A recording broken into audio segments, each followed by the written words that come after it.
The rope bit into her neck before the sun even cleared the mountains. They called her savage. They called her killer. They called her everything but her name, Naya Crow, the woman who wouldn't beg, wouldn't cry, wouldn't give them the satisfaction of breaking. But then a voice cut through the bloodthirsty crowd. My kid needs a mother more than this town needs another ghost. One man, one impossible offer, one chance at mercy in a land that had forgotten what the word meant. Stay with me until the end and comment what city you're watching from. I want to see how far Naya's story can travel. The morning Naya Crow was supposed to die, the sky bled red. Not the soft pink of a gentle sunrise, but the deep crimson that old-timers said meant blood was coming. The kind of dawn that made horses nervous in their stalls and sent ravens scattering from the cottonwoods like thrown stones. In Dunridge, New Mexico territory, folks took omens seriously. They took justice even more seriously, or at least what they called justice. Naya stood on the gallows platform with her hands bound behind her back, her long black hair whipping across her face in the cold wind that swept down from the Sangre de Cristo mountains. She didn't struggle, didn't plead. Her dark eyes stared straight ahead, past the jeering crowd, past the rough-hewn buildings of this frontier town that smelled of horse manure and hatred, past everything to some distant point only she could see. Savage bitch don't even have the decency to be scared, someone shouted from the crowd. Probably calling on her demon spirits. Another voice added thick with whiskey courage, even this early in the morning. Sheriff Wade Harker stood beside the gallows, his weathered face set in grim satisfaction. He was a tall man, all sinew and hard edges, with eyes like chips of flint. He'd been the one to arrest Naya 3 weeks ago, the one who dragged her through town in chains while the good citizens of Dunridge threw rocks, and worse. He'd been the one to declare her guilty before any semblance of a trial. The condemned, he announced, his voice carrying across the town square where nearly every soul in Dunridge had gathered, stands accused of the murder of Thomas Whitley ranch hand and beloved member of this community. She was found standing over his body with blood on her hands and hate in her heart. The evidence is clear. The punishment is just. It's a lie. The words came out in heavily accented English, but they were clear enough. Naya's voice was low, steady, utterly without fear. It cut through the morning air like a blade. Sheriff Harker's jaw tightened. You'll meet your maker soon enough, squaw. Save your lies for the devil. I did not kill that man. Naya's eyes finally moved, settling on the sheriff with an intensity that made him shift his weight. You know this. They know this. She jerked her chin toward the crowd. But the truth is easier to hang than hate. A woman in the front row, Mrs. Henshaw, the banker's wife, spat on the ground. Listen to her talking like she's civilized, like she's people. The crowd roared its agreement. They wanted blood. They'd wanted it since the first wagon trains rolled through Apache territory, since the first treaties were signed and broken, since the first body fell on either side of this endless grinding conflict between settlers and the tribes who'd been here first. Naya Crow was just the latest vessel for all that accumulated rage. Elias Boone stood at the back of the crowd, his 6-year-old daughter Clara's small hand clasped tightly in his own. He shouldn't have brought her. He knew that.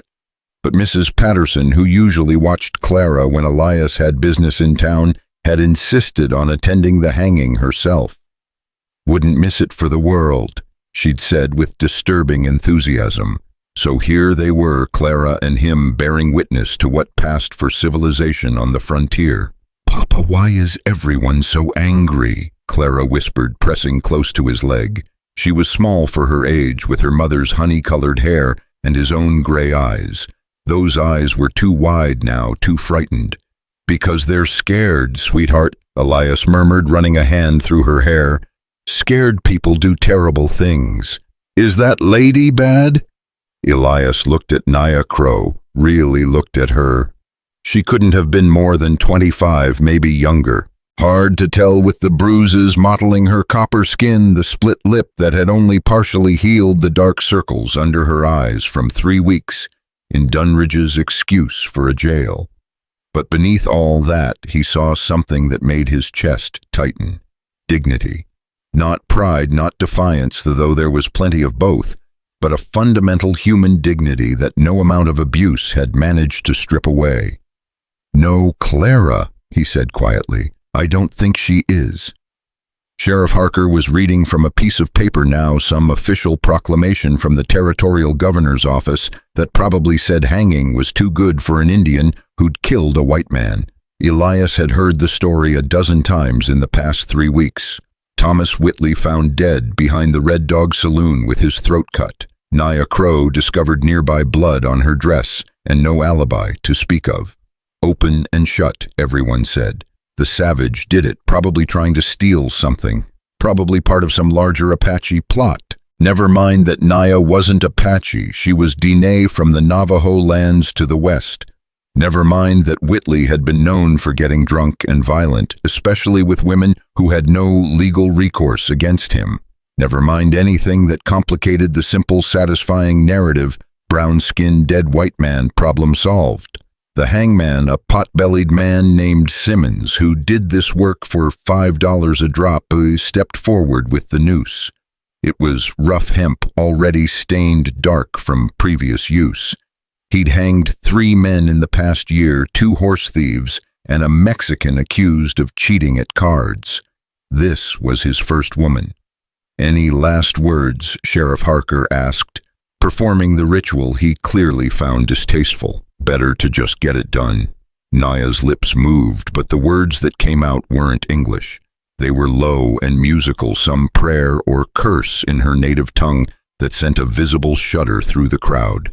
When she finished, she smiled, actually smiled, and said in English, "I forgive you, all of you, even though you will never forgive yourselves." "Blasphemy!" someone shouted. "Hang the witch!" Simmons slipped the noose over Naya's head and tightened it with practiced efficiency. The knot sat just behind her left ear, proper placement for a quick drop and a broken neck. At least he was professional about his killing.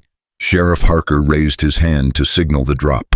Clara buried her face in Elias's coat, and Elias Boone found himself moving forward, pushing through the crowd with a force that surprised even him. "Stop!" The word came out like a gunshot. Heads turned. Sheriff Harker's hand froze in midair. Elias kept walking until he stood at the foot of the gallows, looking up at Naya Crow and the men who were about to kill her. His heart was pounding so hard he could hear it in his ears, but his voice came out steady. "My kid needs a mother more than this town needs another ghost." The silence that followed was absolute. Even the wind seemed to hold its breath. Sheriff Harker stared at him like he'd lost his mind. "Elias, what in the hell? There's an old territorial law." Elias continued, speaking to the crowd, now making sure everyone could hear. "Says a condemned woman can be pardoned through marriage. If a man of good standing claims her as his lawful wife, she goes free." "That law's for white women," Mrs. Henshaw shrieked. "Christian women, not savages," Elias finished for her. His voice was cold now, harder than anyone in Dunridge had ever heard it. "The law doesn't specify race, Margaret, just says a woman. Last I checked, she qualifies." Sheriff Harker was shaking his head. "Elias, you're a respected man in this territory. You've got a daughter to think about. Don't throw your life away on what justice?" Elias climbed the gallows steps, his boots heavy on the wood. On mercy, on basic human decency. He reached the platform and stood face to face with Naya for the first time. Up close, he could see that her eyes weren't black, as he'd thought, but a deep brown that caught the red dawn light. There was a scar on her left cheekbone, old and faded. Her jaw was set so tight he could see the muscle jumping beneath her skin. She wasn't looking at him. She was looking past him at Clara, who had followed him through the crowd and now stood at the base of the gallows with tears streaming down her face. "Your child," Naya said softly. "She has seen too much death already. I see it in her eyes." Elias felt something crack open in his chest. Her mother died 2 years ago. Fever, there wasn't... We couldn't... I know, Naya said, and somehow, impossibly, she did. Sheriff Harker grabbed Elias's shoulder. You're not thinking straight. Step away from the prisoner. Elias shook him off. I'm claiming my right under territorial law. I'm taking Naya Crow as my lawful wife, and you're going to cut her down, or I'm going to make you wish you had. You're out of your goddamn mind. Maybe. Elias turned to face the crowd, his hand resting on the gun at his hip. Not threatening, but not threatening either. But I'm also the man who supplied half the beef this town ate last winter when the snow closed the passes. I'm the man who rode out with the posse when the Johnson Ranch got raided. I'm the man who's never asked for a damn thing from any of you. He let that sink in for a moment. I'm asking now. Let her live. Let me take her as my wife. If she commits any crime at all, you can hang us both. But this... He gestured at the noose at Naya, standing there with such impossible courage. This is wrong, and every one of you knows it. The crowd murmured, uncertain now. A few men had removed their hats, suddenly unable to meet Elias's eyes. Mayor Cordell, a round man who owned the general store, pushed his way forward. Elias, even if what you're saying is true, even if the law allows it, you can't seriously mean to bring her into your home. Around your daughter. She's a... Be very careful how you finish that sentence, Harold. Mayor Cordell swallowed hard. She's accused of murder. Accused, not convicted. There was no trial, no jury, no evidence beyond the fact that she was in the wrong place with the wrong color skin. Elias's voice dropped lower. You want to tell me that's justice? You want to look my daughter in the eye and tell her that's how civilized people behave? No one spoke. Sheriff Harker's face had gone purple with rage, but he was smart enough to recognize when he was beaten. The crowd's bloodlust had evaporated, replaced by something that might have been shame if any of them were willing to acknowledge it. If she kills someone, Harker said through gritted teeth, it's on you.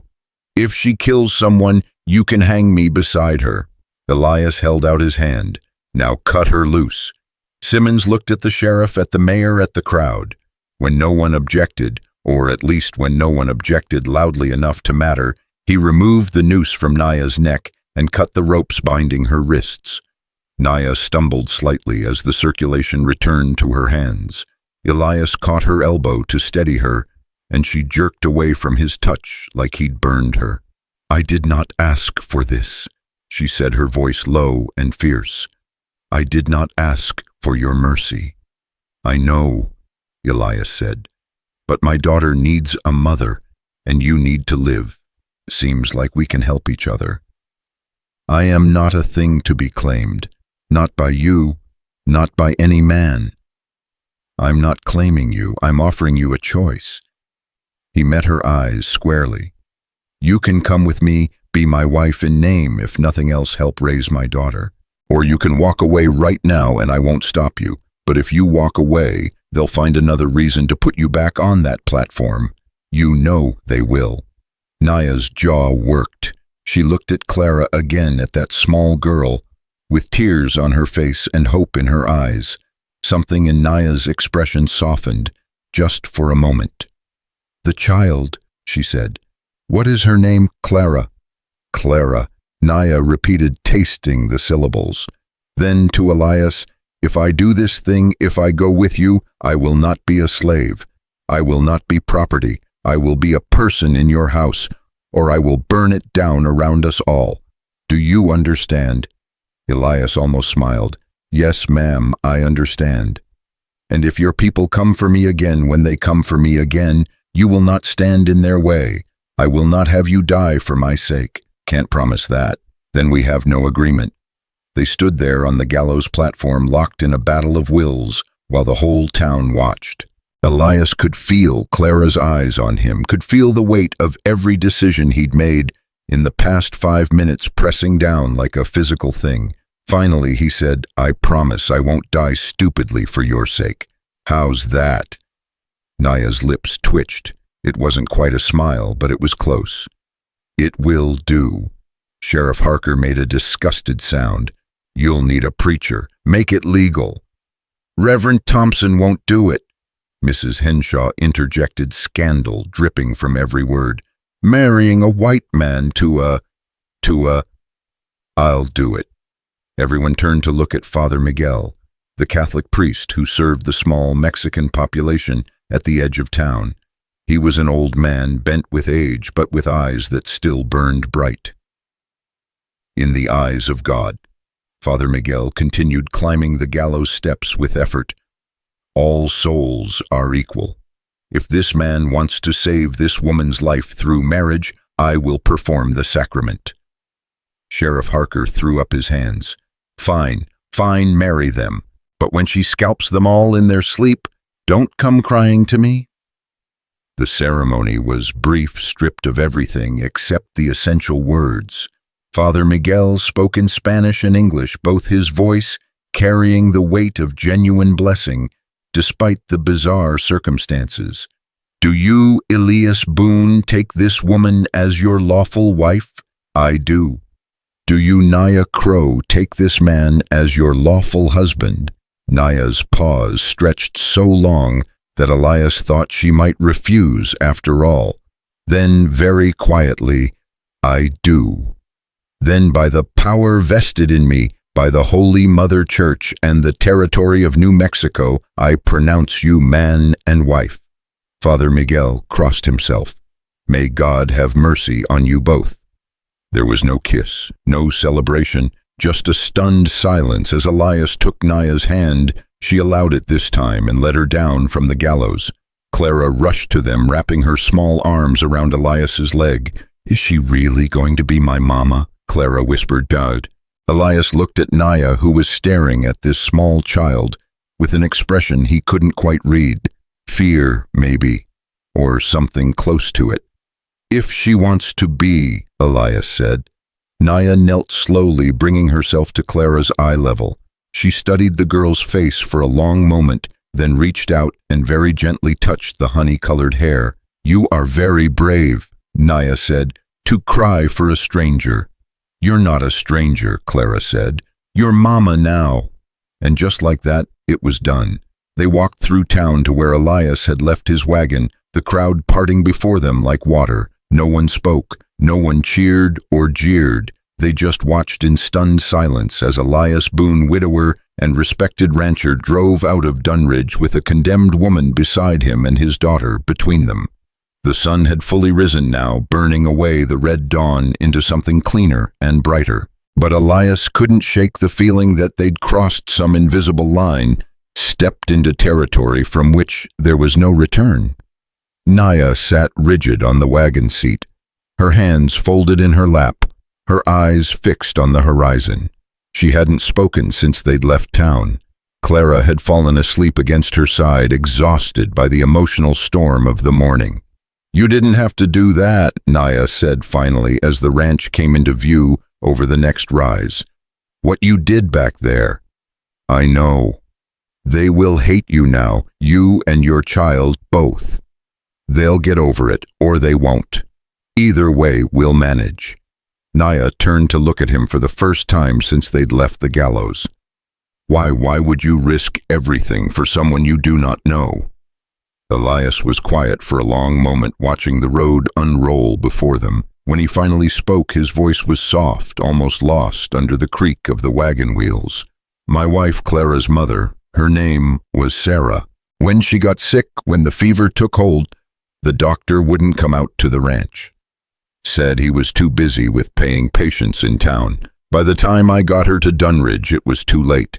She died in my arms in the back of a wagon just like this one, and not a single person in that town lifted a finger to help. He glanced at Naya. They didn't help because we were poor, because we lived too far out, because Sarah was half Mexican and folks didn't think that made her quite human enough to matter. So when I saw you up there this morning, when I saw them ready to kill you for being the wrong kind of person in the wrong place. He trailed off, swallowing hard. I couldn't let it happen again. I couldn't let another woman die because people are too full of hate to see straight. Naya said nothing for a long time. When she finally spoke, her voice was so quiet, he almost missed it. He. What's that mean? Thank you. The ranch house appeared over the rise, a modest structure of adobe and wood, with a barn and corral nearby. Smoke rose from the chimney, Elias's ranch hands probably cooking breakfast. There were only 3 of them, old Miguel, his son Tomas, and a drifter named Webb, who'd signed on for the season. Good men, all of them. Elias hoped they'd see reason. They didn't. Webb was the first to spot them approaching. He stood in the yard, a bucket of feed in his hands, and his jaw actually dropped when he saw Naya sitting on the wagon seat. "Boss," he called out. "Boss, what in the hell is that?" "That," Elias said, evenly pulling the wagon to a stop, "is my wife. You'll address her as Mrs. Boone, and you'll treat her with respect." Webb dropped the bucket. Tomas emerged from the barn, took one look at the situation, and crossed himself frantically. Old Miguel appeared in the doorway of the bunkhouse, his weathered face going still and hard. "Patron," Miguel said carefully, "perhaps you should explain." Elias climbed down from the wagon and lifted Clara into his arms. She was still half asleep. He turned to help Naya down, but she'd already jumped to the ground, herself landing lightly despite the rough dress and bare feet. "Her name is Naya Crow," Elias said. "We were married this morning in Dunridge. She'll be living here helping with Clara and the house. Anyone who has a problem with that can collect their wages and ride out." The 3 men exchanged glances. Webb actually took a step toward his horse before Tomas caught his arm. "Wait," the younger man said. "Just wait." "Wait for what?" Webb hissed. "Till she murders us all in our beds." "I will not murder you," Naya said calmly, "unless you give me reason." Webb blanched. See, she's threatening us. She's making a point." Elias's voice had gone cold again. "Now I'm going to take my daughter and my wife inside. When I come back out, I expect to see anyone who's staying. Anyone who's leaving, I'll have your pay ready within the hour." He didn't wait for an answer. He carried Clara toward the house, Naya following behind him like a shadow.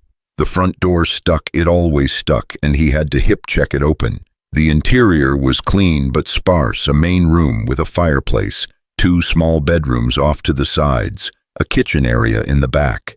Sarah's touches were everywhere. The curtains she'd sewn, the rag rug she'd woven, the shelf where she'd kept her few precious books.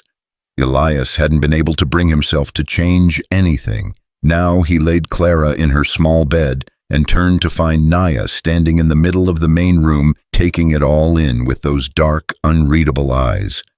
"That bedroom is yours," he said, gesturing to the larger of the 2. It was mine and Sarah's. I've been sleeping out here on the floor since she passed. Seemed wrong to use it without her.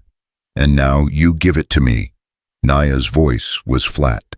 "Another wrong to replace the first." "I'm not trying to replace her." "Then what are you trying to do?" Elias ran a hand through his hair, suddenly exhausted. The adrenaline that had carried him through the morning was wearing off, leaving only the weight of what he'd done. "I don't know," he admitted.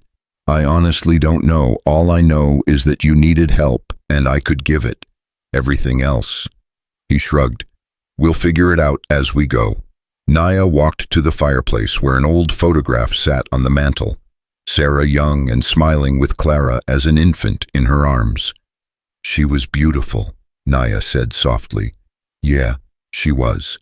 You loved her very much. More than anything." Naya touched the photograph gently, then turned to face him. "I cannot be her. I cannot be what you have lost. I am not soft. I am not gentle. I am not what white men want their women to be." "Good," Elias said, "because I don't need you to be Sarah. I need you to be you. Clara needs." "Hell, I don't know what Clara needs. A woman's influence, maybe. Someone to teach her things I can't. Someone to show her that strength comes in more than one form." "I am good with horses." Naya offered hesitantly. And I can cook, though not your food. I can sew, mend, hunt. I can shoot a rifle better than most men. I can track, read weather, find water, but I do not know how to be a mother to a white child. Then you'll learn, we both will. A sound from outside made them both tense, voices raised in argument. Elias went to the window and saw his 3 ranch hands in heated discussion. As he watched, Webb finally threw up his hands and stalked toward the barn to collect his things. But Tomas and old Miguel remained. 2 out of 3, Elias murmured. Better than I expected. They stay out of loyalty to you, Naya said, not acceptance of me. Loyalty's a start. She moved to stand beside him at the window, close enough that he could smell the soap they'd used to wash her in the jail, lye and rough lavender, close enough to see the faint tremor in her hands that she was working so hard to hide. I am afraid, she said quietly.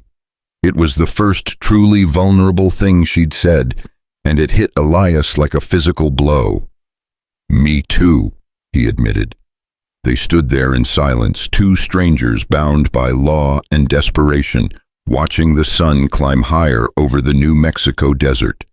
In the bedroom, Clara slept peacefully, unaware of how much her world had changed.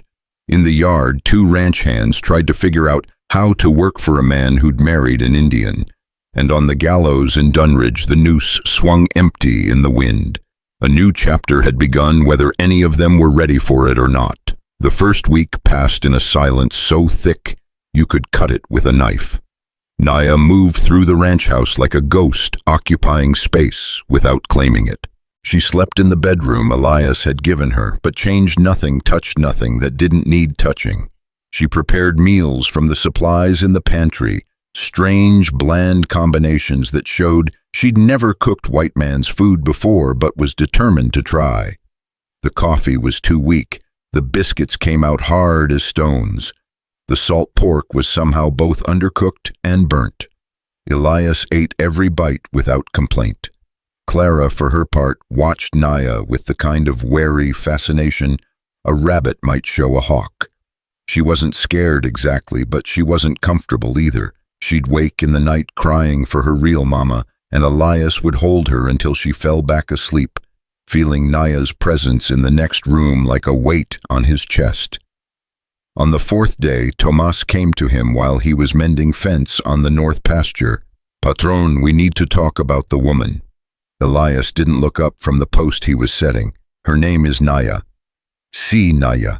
The men in town, they are saying things, bad things. They say you have brought a curse onto your land. The men in town can go to hell. Perhaps. But they are also our buyers. Miguel went to sell eggs yesterday. Mrs. Patterson, she spit at him, called him traitor, said we are all traitors now for staying.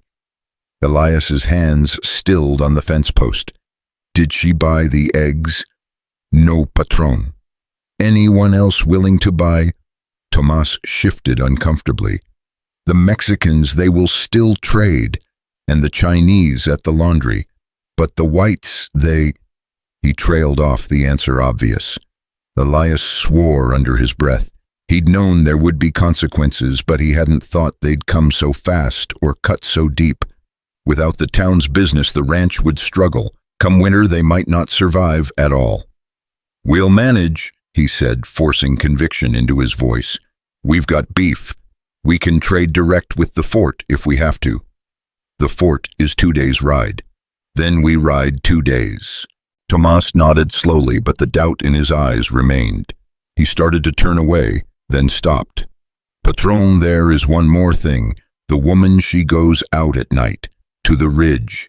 Miguel, he sees her from the bunkhouse window. She stands there for hours looking toward the mountains. So maybe she is not alone. Maybe she is signaling someone. Maybe she's grieving. Elias cut him off. Maybe she's trying to figure out how she ended up married to a stranger in a place that wants her dead. Maybe give her the benefit of the doubt before you start thinking the worst. Tomas had the grace to look ashamed. Si, patron, you are right. I am sorry. That night after Clara was asleep, Elias watched from the window until he saw Naya's silhouette slip out the back door. She moved like water, silent and fluid, heading toward the ridge that overlooked the valley. He gave her a few minutes' head start, then followed. The night was cold and clear, the stars so bright they looked like chips of ice scattered across black velvet. The desert had its own music after dark, the call of night birds, the rustle of small creatures in the brush, the whisper of wind through the mesquite. Elias had always loved this time of night, when the world felt bigger and quieter all at once. He found Naya on the ridge, standing exactly where Tomas had said she would be. She didn't turn when he approached, but he knew she'd heard him. Nobody moved that still unless they knew someone was coming. "You do not walk quietly for a white man," she said. "Didn't mean to sneak up on you." "Yes, you did. Fair point." Elias came to stand beside her, looking out over the valley toward the distant mountains. From here you could see for miles the dark shapes of the hills, the silver thread of the creek, the lights of Dunridge far to the south. "Your man Tomas, he thinks I am signaling my people," Naya said, "planning an attack." "I told him he was wrong." "Was he?" Elias glanced at her. "Were you?" For a long moment she said nothing. "Then my people are 300 miles from here, the Diné lands where I was born, where my mother is buried, where my—" She stopped, her throat working. "Where everything I loved is buried." What happened? The same thing that always happens. Soldiers came, said we were harboring raiders. We were not, but it did not matter. They burned our hogans, scattered our sheep, took the men to a reservation. My husband, he— She paused, and Elias heard the catch in her voice. "He was a fool. He tried to fight. They shot him in front of me." "Jesus, Naya, Do not apologize for what you did not do." Her voice was sharp, now cutting. "Your people have many crimes to answer for, but that one is not yours to carry." They stood in silence for a while. An owl called from somewhere in the darkness, hunting. "I come here," Naya said finally, "because from this place I can see where the land meets the sky. In my language we call it Hojo, the balance of all things. Beauty and danger, life and death, love and loss. It is all here in this place where earth touches heaven." "It's a good spot," Elias agreed. "Sarah used to come here too, said it made her feel close to God."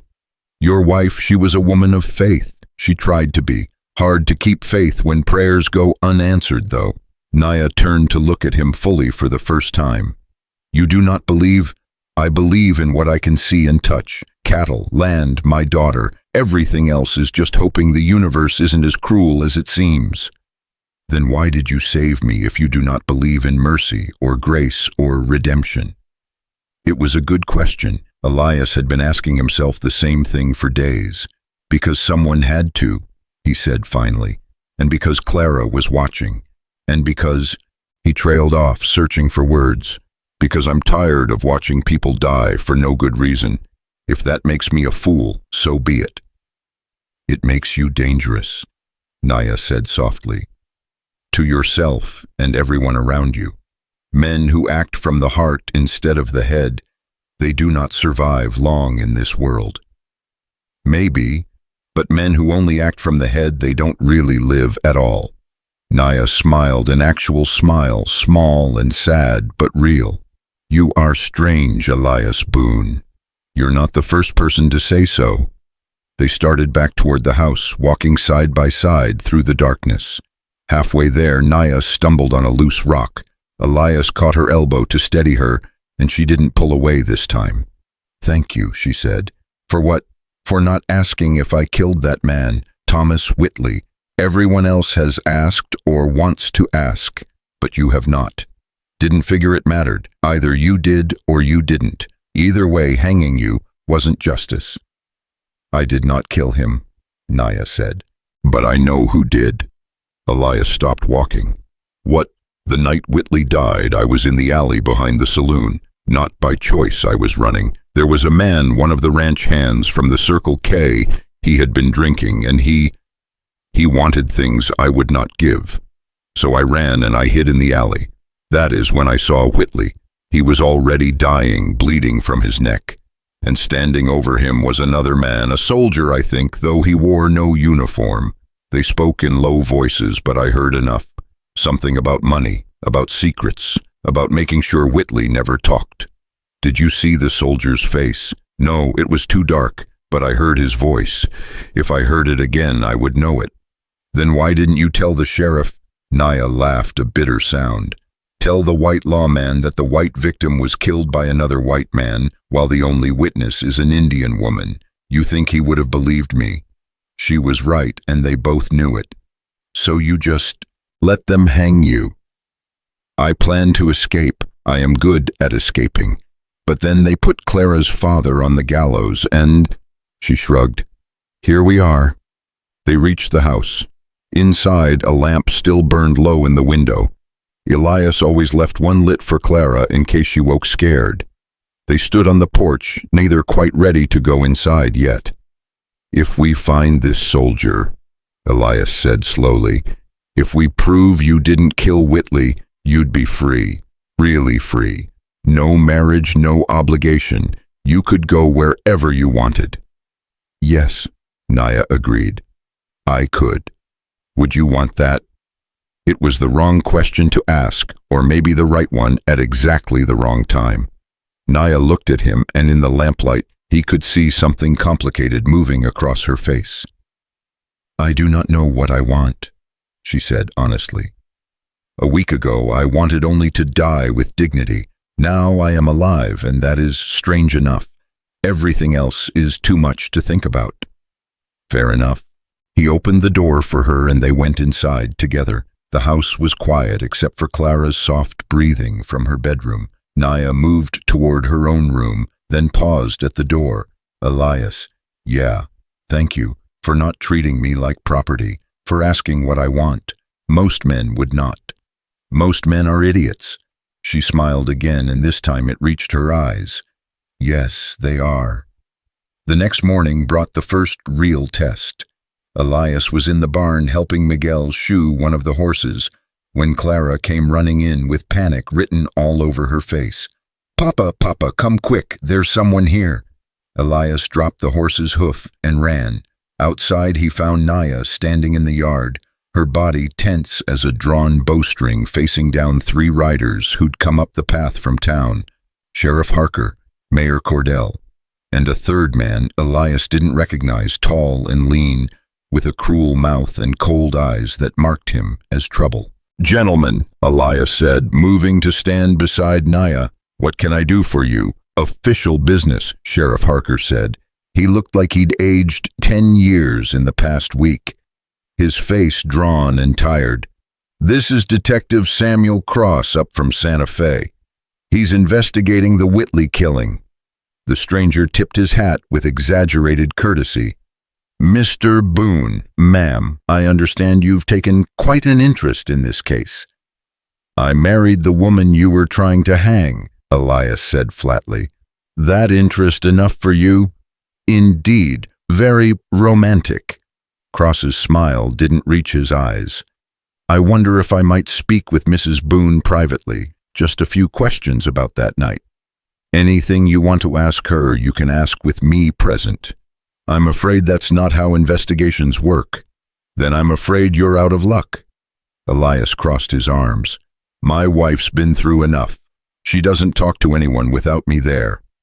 Mayor Cordell shifted uncomfortably in his saddle. Elias, please, we're trying to do this properly. There are questions about what really happened that night. If your wife is innocent as you claim, she should want to help clear her name. Naya spoke for the first time, her voice clear and steady. I will answer questions, but here where I can see the sky. Not in your jail, not in your town. Here.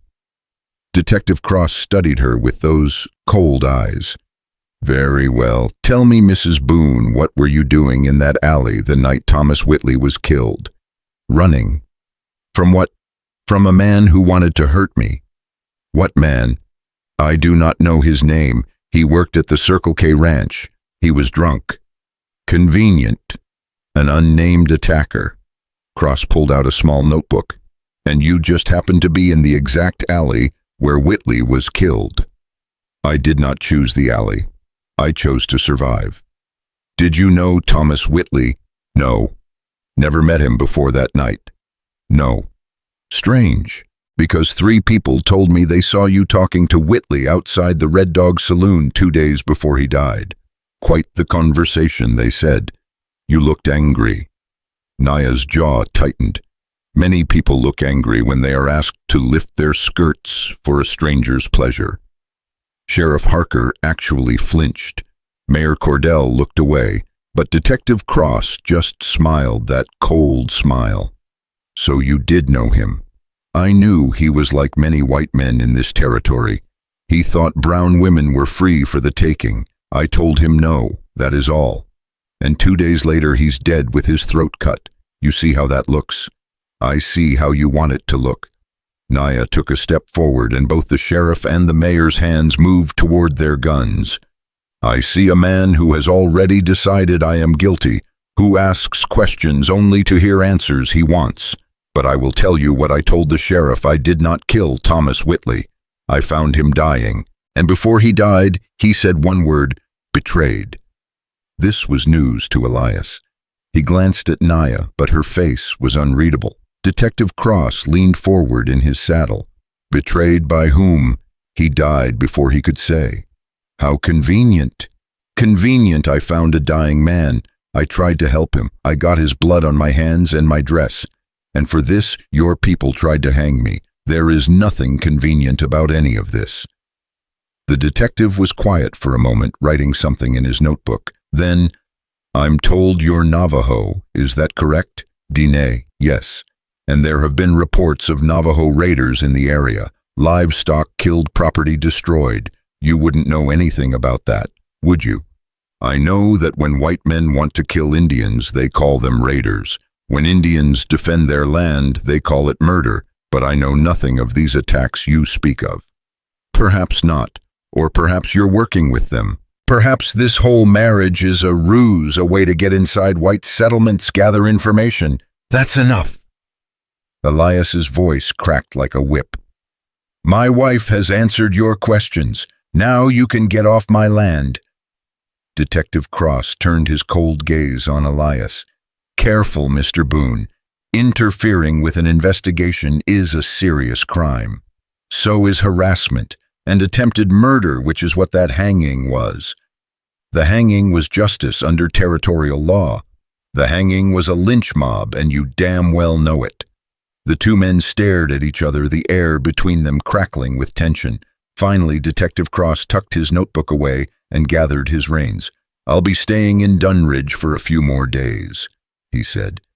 If you remember anything else, Mrs. Boone, I do hope you'll share it. For your sake and for your husband's. Protective as he is, he can't shield you from the law forever. They rode off, leaving dust and unspoken threats hanging in the air. Clara had been watching from the porch, Miguel and Tomas from the barn door. As soon as the riders were out of sight, Clara ran to Naya and wrapped her arms around her waist. I was so scared, Clara whispered. I thought they were going to take you away. Naya's hands hovered uncertainly over the child's head, then slowly, gently came to rest in her hair. I am still here, little one. Promise you won't leave. Naya's eyes met Elias's over Clara's head. I promise I will try to stay. It wasn't the answer Clara wanted, but it was honest. The girl seemed to understand that because she just held on tighter. That night, after Clara was finally asleep, Elias found Naya on the ridge again. This time, he didn't pretend to be subtle about following her. You didn't tell me Whitley spoke before he died, he said without preamble. I did not think it mattered. Betrayed matters. It means whoever killed him, Whitley knew them, trusted them. Yet, and you really don't know who it was? Naya was quiet for a long moment. When she spoke, her voice was careful.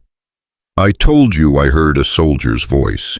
What I did not tell you is that I have heard it once since then, in Dunridge, the day you married me. Elias's blood went cold, where, in the crowd, someone shouted to hurry the hanging. I only heard a few words, but I know that voice. He was there watching, making sure I died before I could tell what I saw. Jesus Christ. Elias ran a hand through his hair. Did you see which one it was? No, there were too many people. But he knows you heard him. He knows you're alive. Yes. Naya, why didn't you tell me this? She turned to face him, and even in the darkness he could see the fierce determination in her eyes. Because you have already risked too much. Because this man, whoever he is, he has killed once to keep his secret. He will kill again. And I will not have your blood on my hands, along with Whitley's. It's not your choice to make. It is exactly my choice. You gave me a choice when you cut me down from those gallows. You said I could stay or go. Well, I choose to protect you and your daughter from my troubles. If this man comes for me, I will face him alone. The hell you will.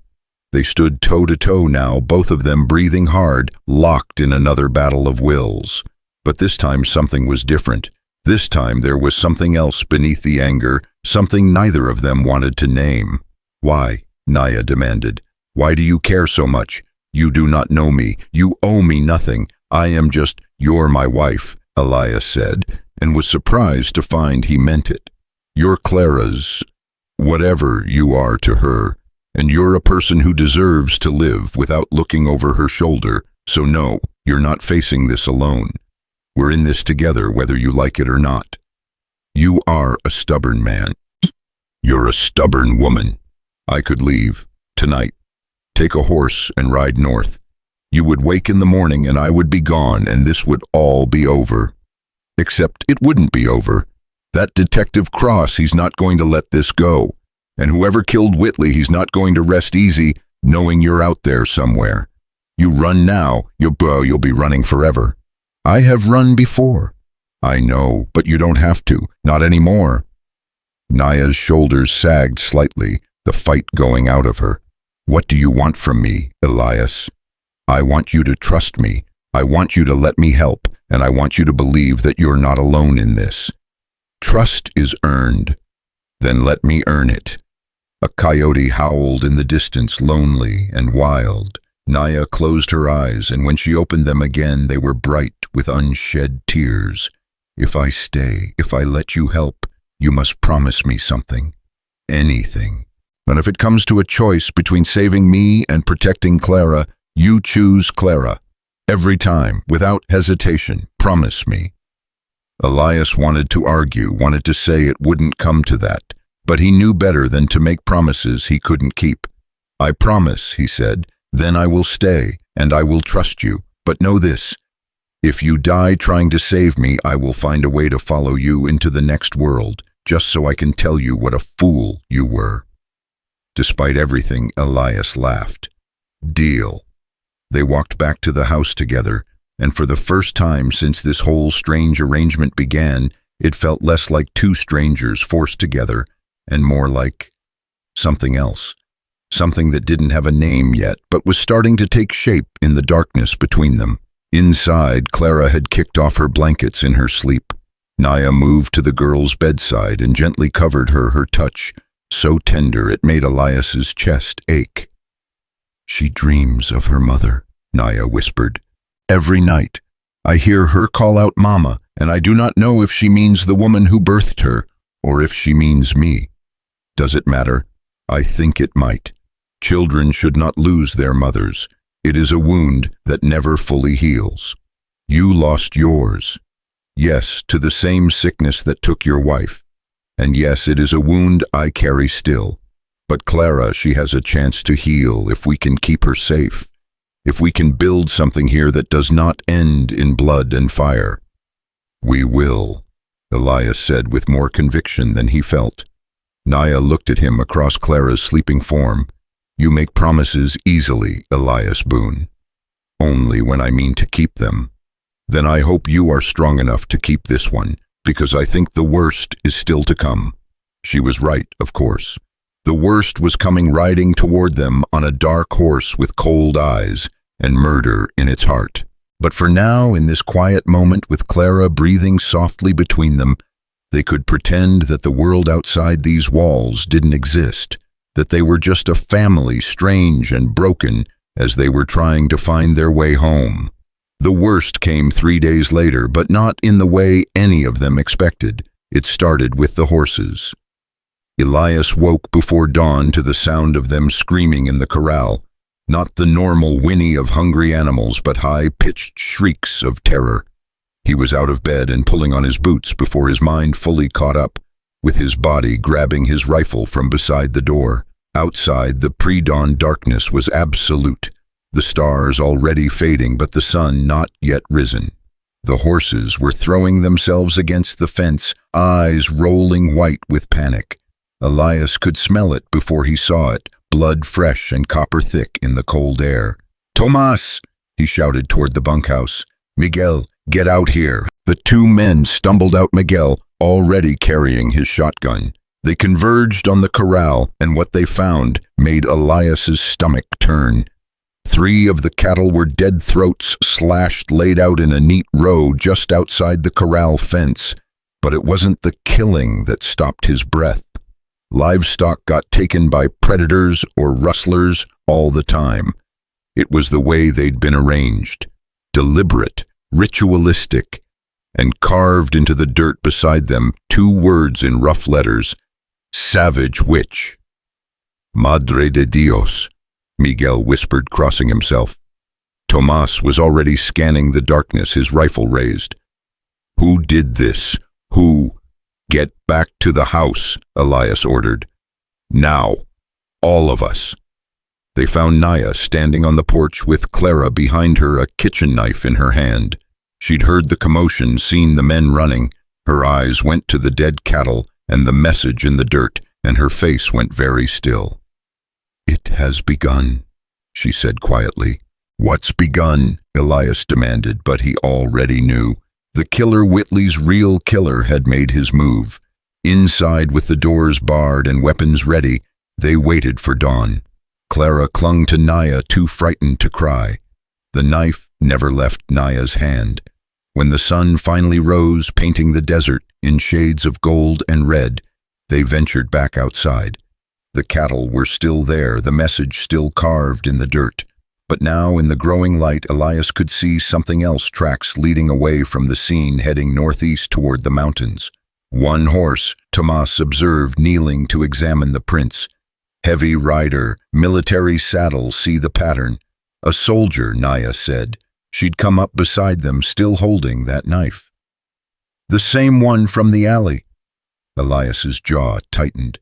"Miguel, I want you to ride to the fort. Tell Captain Morrison what's happened. Tell him we've got a rogue soldier terrorizing civilians." "Patron, if this man is military, the captain may not." "Tell him anyway. And take the back trail. Keep off the main road. I don't want you running into whoever did this." Miguel nodded and headed for the barn. Tomas started gathering the tools to bury the cattle, leaving Elias alone with Naya. "This is a warning," she said.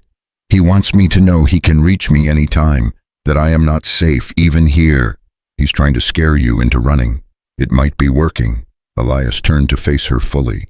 "You said you'd trust me. You said you'd stay.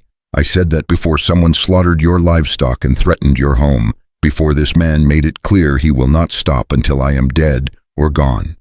Her knuckles were white around the knife handle. "I will not let Clara wake to find her father dead because of me. I will not stop." Elias took her shoulders, forcing her to meet his eyes. "We're not running and we're not giving in. We're going to find this bastard, and we're going to end this together. You do not understand what you are fighting. This man, he killed Whitley to protect a secret. What secret is worth murder? What is he hiding that he would risk everything to keep silent?" It was a damn good question. Elias had been turning it over in his mind since Naya first told him about the soldier in the alley. Whitley had been nobody important, a drifter ranch hand who drank too much and caused trouble. What could he have known that was worth killing for? The answer came that afternoon, delivered by the least likely messenger. Detective Cross rode up alone, his horse lathered with sweat like he'd been riding hard. But instead of the cold arrogance from his last visit, there was something else in his face now, urgency, maybe even fear. "Mr. Boone," he called out, dismounting quickly.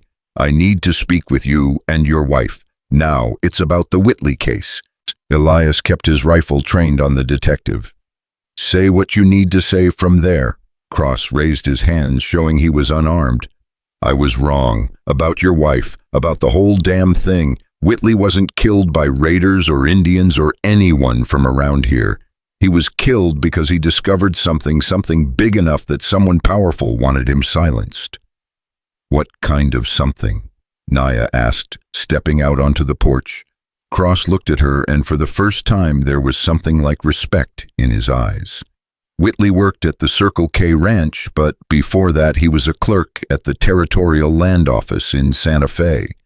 He had access to all the deeds, all the surveys, all the records of who owned what. And he found something, evidence of fraud. Someone's been stealing land, Indian land, Mexican land, any land they could get their hands on, using forged documents and fake surveys. We're talking thousands of acres, millions of dollars. Elias felt the bottom drop out of his stomach. That's the problem. Whitley never got a chance to tell anyone, but he wrote it down supposedly, kept a ledger with all the evidence, names, dates, forged signatures, everything needed to bring down whoever's behind this. And where is this ledger now? That's what I've been trying to figure out.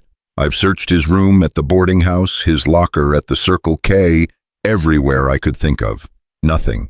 But then this morning I found this. Cross pulled a folded paper from his pocket and handed it to Elias. It's a letter Whitley sent to his sister back in Missouri 2 days before he died. She just now got it to me. Elias unfolded the letter and read aloud, "Dear Sarah, if you're reading this, I'm probably dead. I've gotten myself mixed up in something dangerous, but it's the right thing to do. I've hidden the proof where the crows gather at sunset. If anything happens to me, find it and make sure justice is done. Tell them the truth. Your loving brother Tom." "Where the crows gather at sunset," Naya repeated softly. Her eyes had gone distant, thoughtful. "I know this place." Everyone turned to stare at her. "There is a place," she continued, "northeast of here, in the foothills. The white settlers, they call it Dead Man's Ridge, because there are bones there, old bones from some battle long ago. But the ravens and crows, they gather there every evening, hundreds of them. The Dene, we call it the Place of Black Wings." Detective Cross finished, his face going pale. "Jesus Christ, I know where that is. It's in the middle of nowhere, federal land. No one goes there except soldiers on patrol," Elias said, understanding dawning. "Which means whoever killed Whitley probably knows about it too.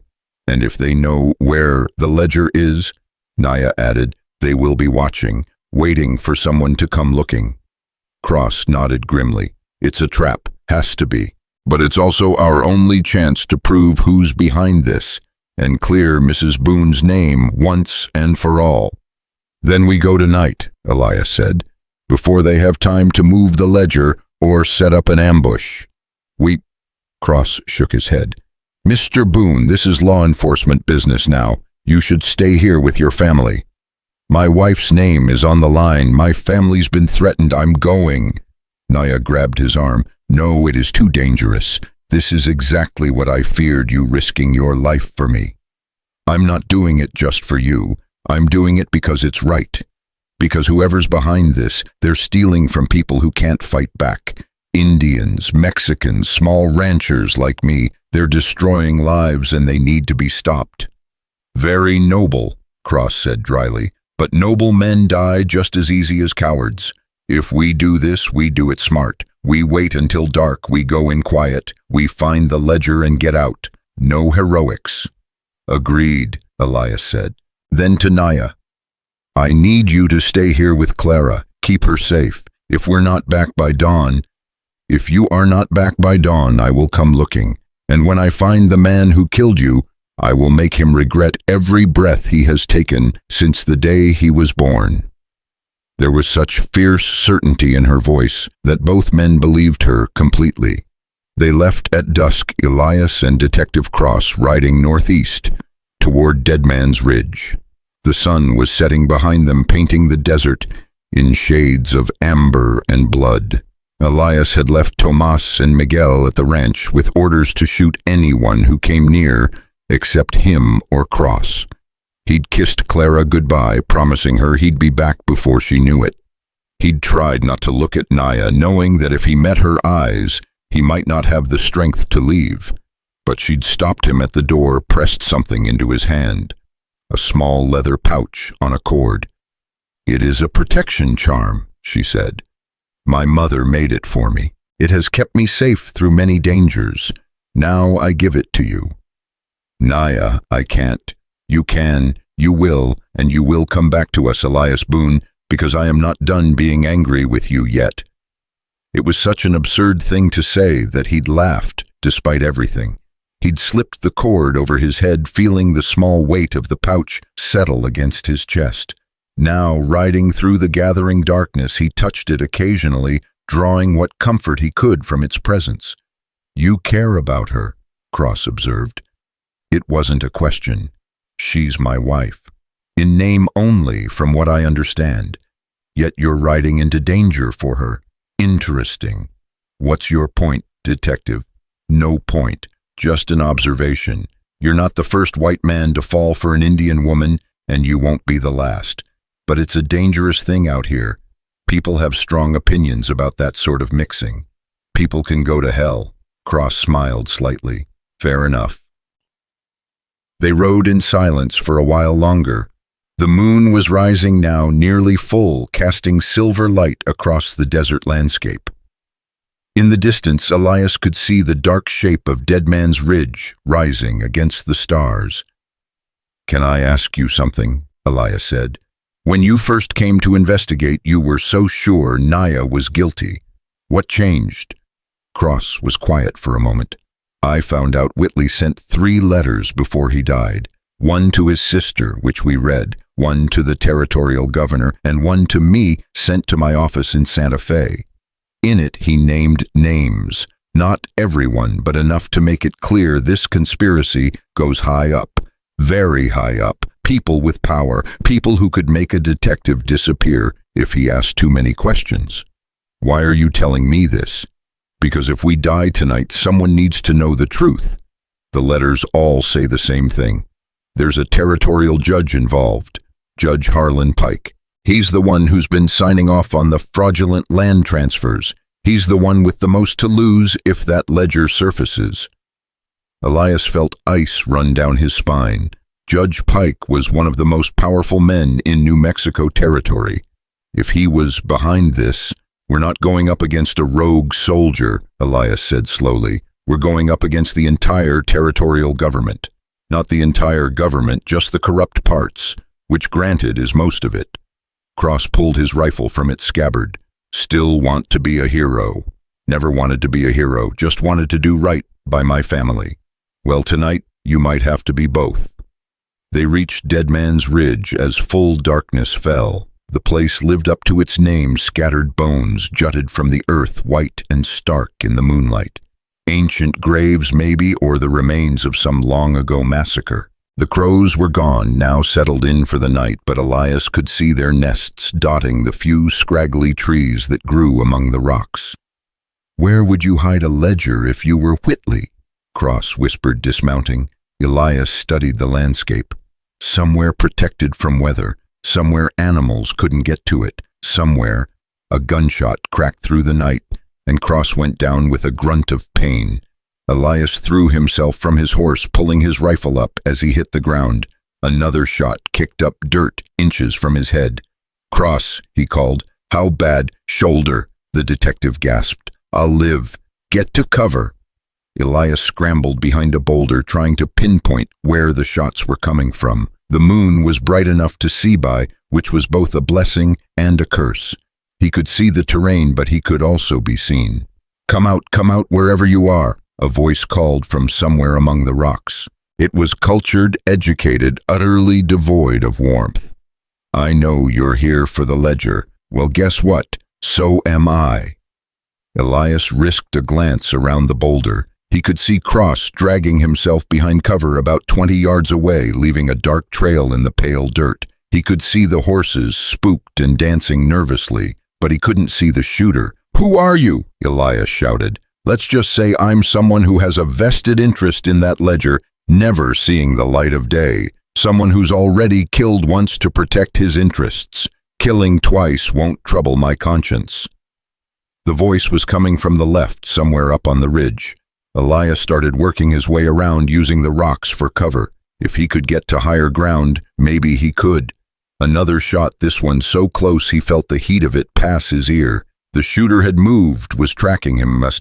This wasn't some panicked ambush. This was a hunter who knew his business. "Your Indian wife," the voice called again. "She saw me that night, didn't she? In the alley with Whitley. I wondered how long it would take her to remember. When she married you instead of hanging, I knew she'd figured it out. Clever girl. Pity it won't save her." "You're the soldier from the alley," Elias called back, trying to keep the man talking while he moved. "The one who killed Whitley." "Soldier, oh, that's rich. No, Mr. Boone, I'm no soldier. I just borrowed the uniform. Amazing how people trust a man in military blues. Whitley certainly did. He actually thought I was there to protect him right up until I cut his throat." Elias had made it to a cluster of boulders that offered better protection. From here he could see more of the ridge. There, a shadow moving among the rocks. He raised his rifle, aimed, fired. The shadow dropped, but not from being hit. The man had ducked, was already moving again. Damn it, he was good. "You're going to die here tonight," the voice continued, and now there was amusement in it. "You and that detective both. And then I'm going to ride to your ranch, and I'm going to finish what should have been finished on the gallows. Your wife will die. Maybe your daughter too, if she gets in the way. Loose ends, Mr. Boone. Can't leave loose ends." Rage flooded through Elias, hot and blinding. He stood from cover, rifle raised, scanning for any sign of movement. "You come near my family, I'll kill you myself. You'll have to find me first." Movement left side, high up on the ridge. Elias swung his rifle around and fired 3 times in rapid succession. He heard a cry of pain, saw the shadow stumble. Got him. But then, incredibly, the shadow kept moving faster, now descending the ridge toward where Cross lay wounded. Elias started running, chambering another round, knowing he was too far away, too slow. A shotgun blast shattered the night, and the shadow jerked to a stop. Cross, propped against a rock with his shotgun raised in his good hand, fired again. This time the shadow fell and didn't get up. Elias reached the body at the same time Cross did. In the moonlight he could see the man's face clearly for the first time. He was young, maybe 30, with fine features and expensive clothes beneath a stolen military coat. Not a soldier, not a drifter. Someone who'd probably never gotten his hands dirty in his life until he'd decided murder was the answer to his problems. "I know him," Cross said, his voice tight with pain. "That's Marcus Sullivan. He's Judge Pike's personal secretary, his right hand." Was his right hand? Elias corrected, checking for a pulse. There wasn't one. Why would a secretary risk everything to kill Whitley? Because he probably did all the dirty work. Forged the documents, arranged the transfers, covered the judge's tracks. If that ledger exposed Pike, it would expose Sullivan too. He had everything to lose. Cross sagged back against the rock, his face pale. The shoulder wound was bleeding badly, soaking through his shirt. Elias tore off his own shirt and pressed it against the wound. "We need to find that ledger and get you to a doctor," Elias said. "The ledger first. I'll live long enough for that." They searched by moonlight, moving among the bones and rocks of Dead Man's Ridge. Sullivan had been searching too. They could see where he'd dug in several places. Moved stones, disturbed the earth, but he hadn't found it. It was Elias who finally spotted it, tucked into a hollow in the old gnarled tree where the crows nested. A leather-wrapped bundle, carefully hidden, protected from the elements. He pulled it out with shaking hands and unwrapped it. Inside was a ledger, just as Whitley had promised. Page after page of careful notations, dates, names, amounts of land transferred, amounts of money paid. and at the center of it all appearing again and again two names, Judge Harlan Pike and Marcus Sullivan. "This is enough," Cross said, looking over Elias's shoulder. "This is enough to bring down Pike and everyone connected to him. Land fraud on this scale, it's going to shake the whole territorial government." "Good," Elias said. "Let it shake." They made it back to the horses, Cross barely staying in the saddle. Elias tied Sullivan's body to the dead man's horse. They'd need the evidence, and they started the long ride back toward Dunridge. Dawn was breaking when they finally saw the ranch in the distance. Elias's heart was pounding every nerve, screaming at him to go faster to make sure his family was safe. What if Sullivan hadn't been working alone? What if there were others even now approaching the ranch? But as they crested the last rise, he saw Naya standing on the porch, Clara beside her. They were safe.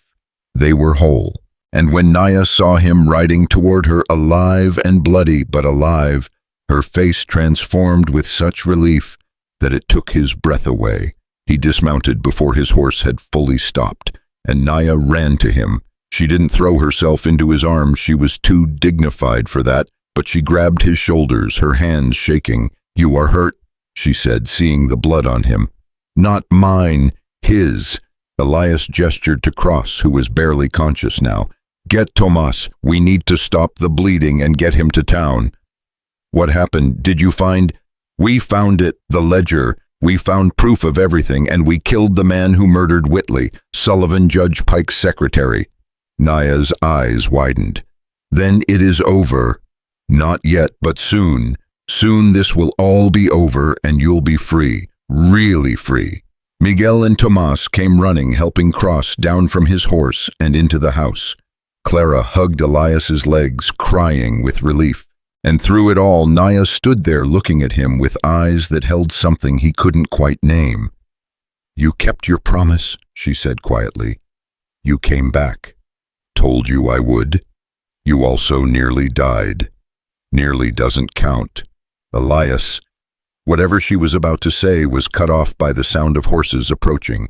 A lot of horses.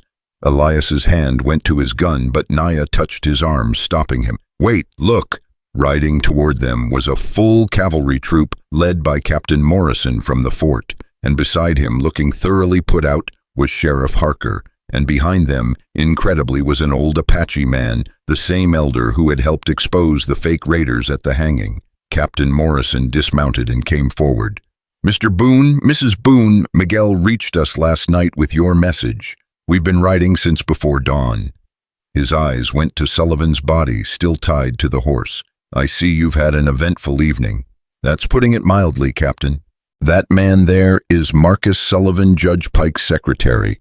He's the one who killed Thomas Whitley. And we have the proof, a ledger showing a massive land fraud scheme involving Pike and God knows who else." Sheriff Harker pushed forward, his face red. "That's a serious accusation, Boone. Judge Pike is a thief and a murderer," Cross called weakly from the doorway, supported by Tomas. "And I have 3 letters from the deceased along with this ledger that prove it. Sheriff, if you want to keep your badge, I suggest you start acting like a lawman instead of a lapdog." The old Apache elder stepped forward, then his weathered face grave. He spoke in his own language, and Naya translated her voice, carrying clearly. "He says the land that was stolen, much of it belonged to his people, taken through false papers and corrupt judges. He says this woman," the elder gestured to Naya, "she sent word to him through the old trails, asked him to witness the truth. She brought him here so that all would know the real criminals are not the Indians, but those who hide behind white man's law." Captain Morrison looked between them all. Then at the ledger Elias still held. "I'm going to need that evidence, Mr. Boone. This goes above my authority. We'll need to contact the territorial governor, maybe even Washington." "Take it," Elias said, handing over the ledger. "Just make sure justice is done. Real justice, not the kind that comes with a noose and no trial." The captain's eyes flicked to Naya, and he had the grace to look ashamed. "Yes, sir. I believe we've all learned something about real justice these past weeks." Sheriff Harker stepped forward, and for a moment Elias thought the man might try to arrest them anyway, but instead he pulled something from his pocket, a folded document with an official seal. "This came through yesterday," Harker said gruffly, handing it to Naya, "from the territorial governor's office. It's a full pardon." Seems someone sent him evidence that you were falsely accused. You're free, Mrs. Boone. Officially and legally free." Naya took the paper with shaking hands. She stared at it, at the official words that meant she was no longer condemned, no longer running. Her eyes filled with tears that she blinked away furiously. "Who sent the evidence?" Elias asked. "It was anonymous, but whoever it was, they did right by her." Cross smiled weakly from the doorway. "Sometimes even detectives know when to bend the rules a little." The cavalry troop took Sullivan's body and the evidence, promising to return for formal statements. The Apache elder approached Naya and spoke again in their shared language. Whatever he said made her smile through her tears. "What did he say?" Clara asked, tugging on Naya's skirt. Naya knelt beside the girl, and this time the embrace was natural easy.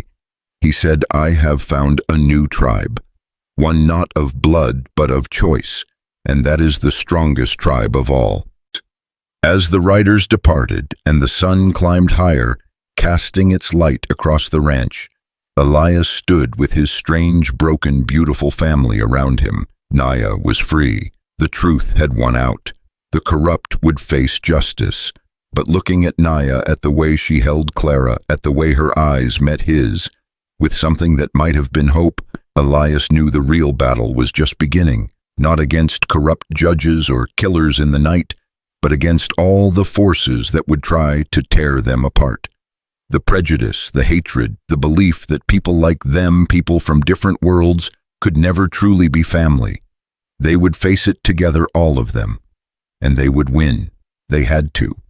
Because sometimes justice wasn't about law or evidence or official pardons. Sometimes it was simply about standing together when the whole world said you should stand apart. And sometimes that was enough. The peace lasted exactly 4 days. 4 days of something that almost felt like normal life. Detective Cross recovered enough to ride back to Santa Fe with promises to keep them informed of the investigation. The Apache elder returned to his people, but not before gifting Clara a small carved horse that she clutched like treasure. Even Sheriff Harker seemed chastened, tipping his hat to Naya when he saw her in town instead of looking through her like she was invisible. 4 days. And then the fire came. It started just after midnight on a moonless night. Elias woke to the smell of smoke and the sound of horses screaming again, but this time it wasn't a warning. This time it was real. He was out of bed in seconds, shouting for Naya, for Clara, for anyone who could hear. The barn was already engulfed flames, reaching toward the black sky like grasping fingers. And worse, much worse, he could see flames licking at the base of the house itself. "Clara!" Naya's voice cut through the roar of the fire, high and desperate. "Clara!" Elias's blood turned to ice. His daughter's room was on the side of the house where the fire had started. He ran toward it, but the heat drove him back, singeing his eyebrows. The whole wall was ablaze, the old dry wood catching like kindling. "Papa!" Clara's scream came from inside, thin and terrified. "Papa, I can't get out." Naya appeared beside him, her face illuminated by the hellish orange glow. Without a word, she grabbed the water bucket from the well and dumped it over her head, soaking herself completely. Then she ran straight into the burning house. "Naya, no!" Elias lunged for her, but she was already gone, disappearing into the smoke and flames. Miguel and Tomas came running from the bunkhouse, buckets in hand, but one look at the fire told them it was too late to save the barn. The house, though, the house might still have a chance if they acted fast. "Form a line," Elias shouted, already running for the well. "We need water on that wall now."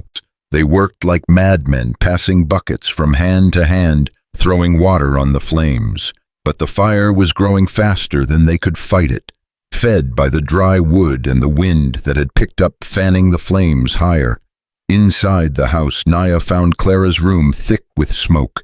The girl was pressed against the far wall, as far from the fire as she could get, coughing and crying. The door frame was already burning, flames creeping across the ceiling. Clara, Naya dropped to her knees where the air was clearer and crawled toward the child. Clara, come to me. I'm scared. I know, little one, I know, but you must be brave now, like a warrior. Can you do that for me?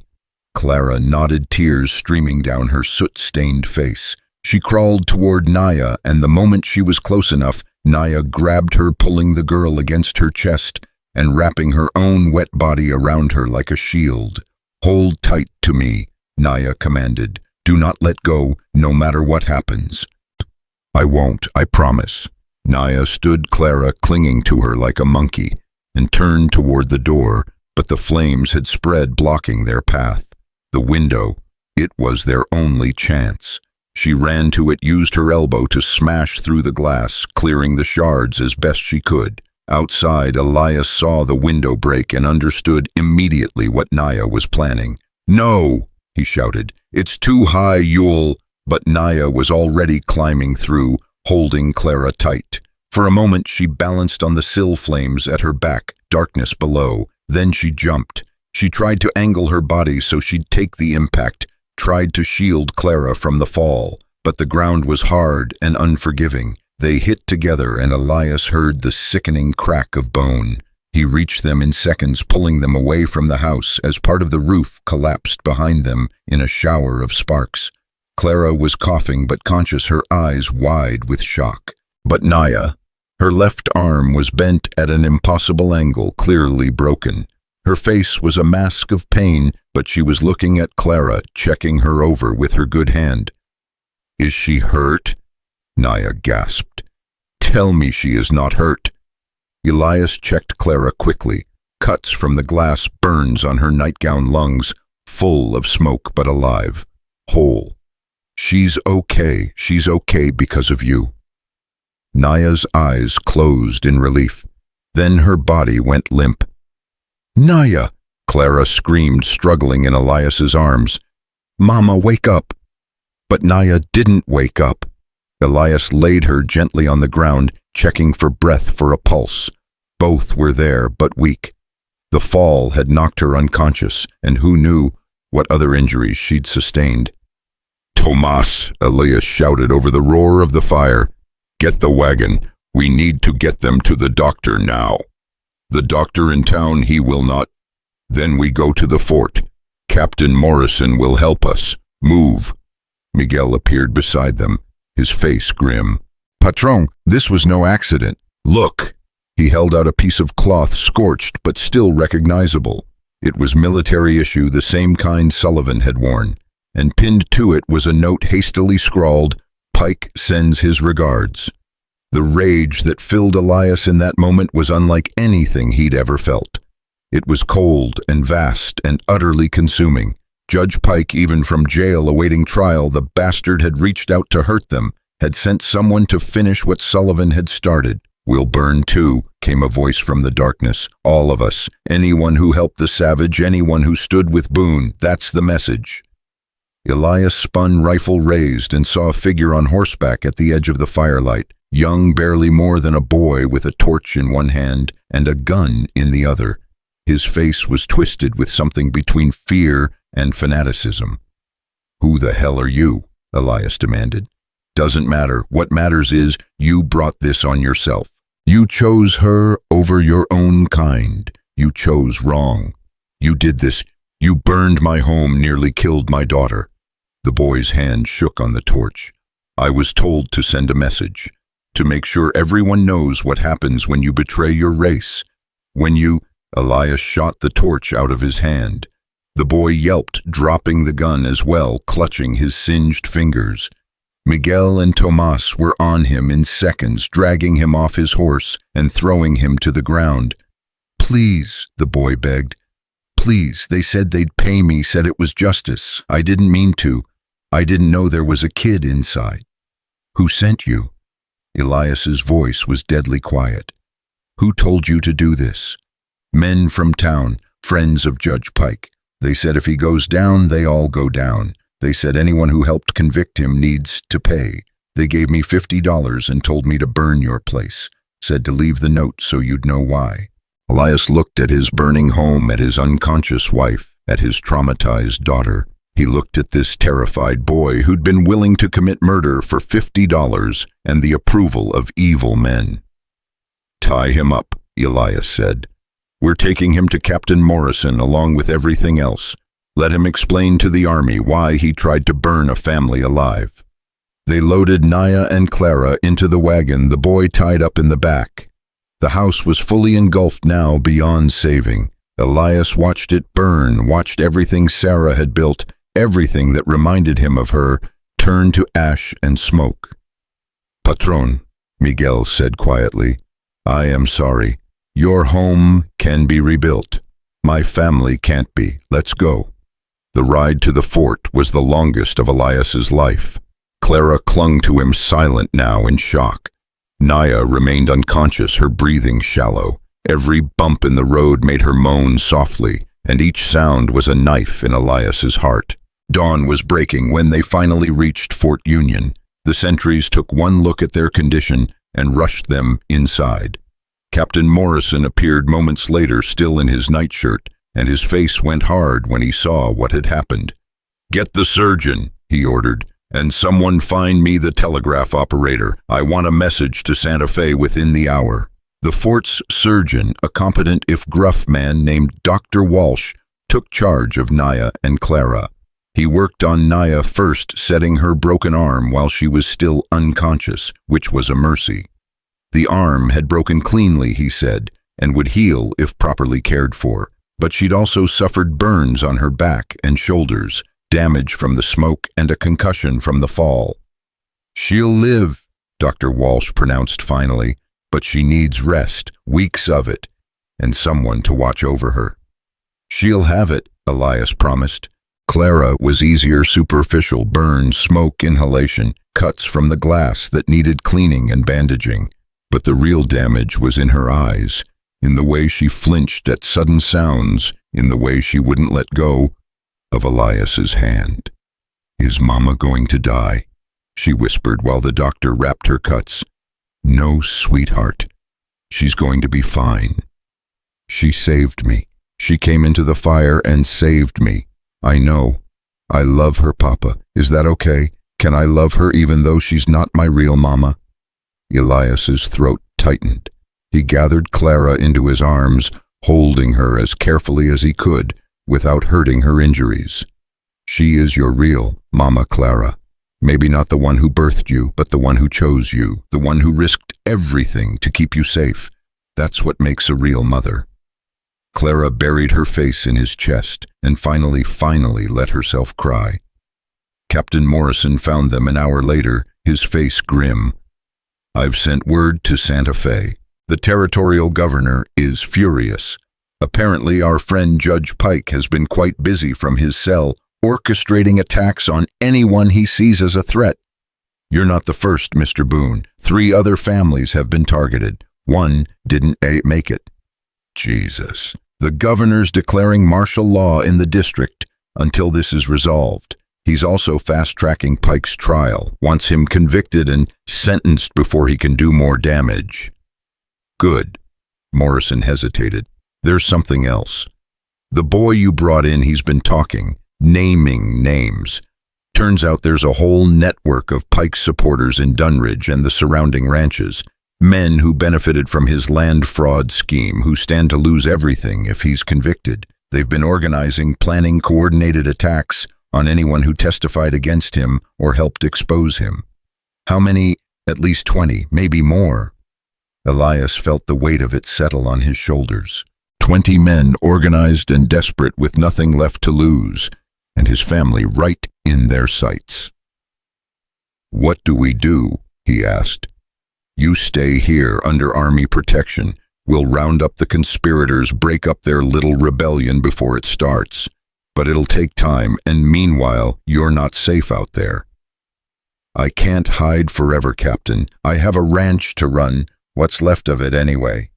"Then rebuild it here. The Army has land resources. You can start fresh, stay safe."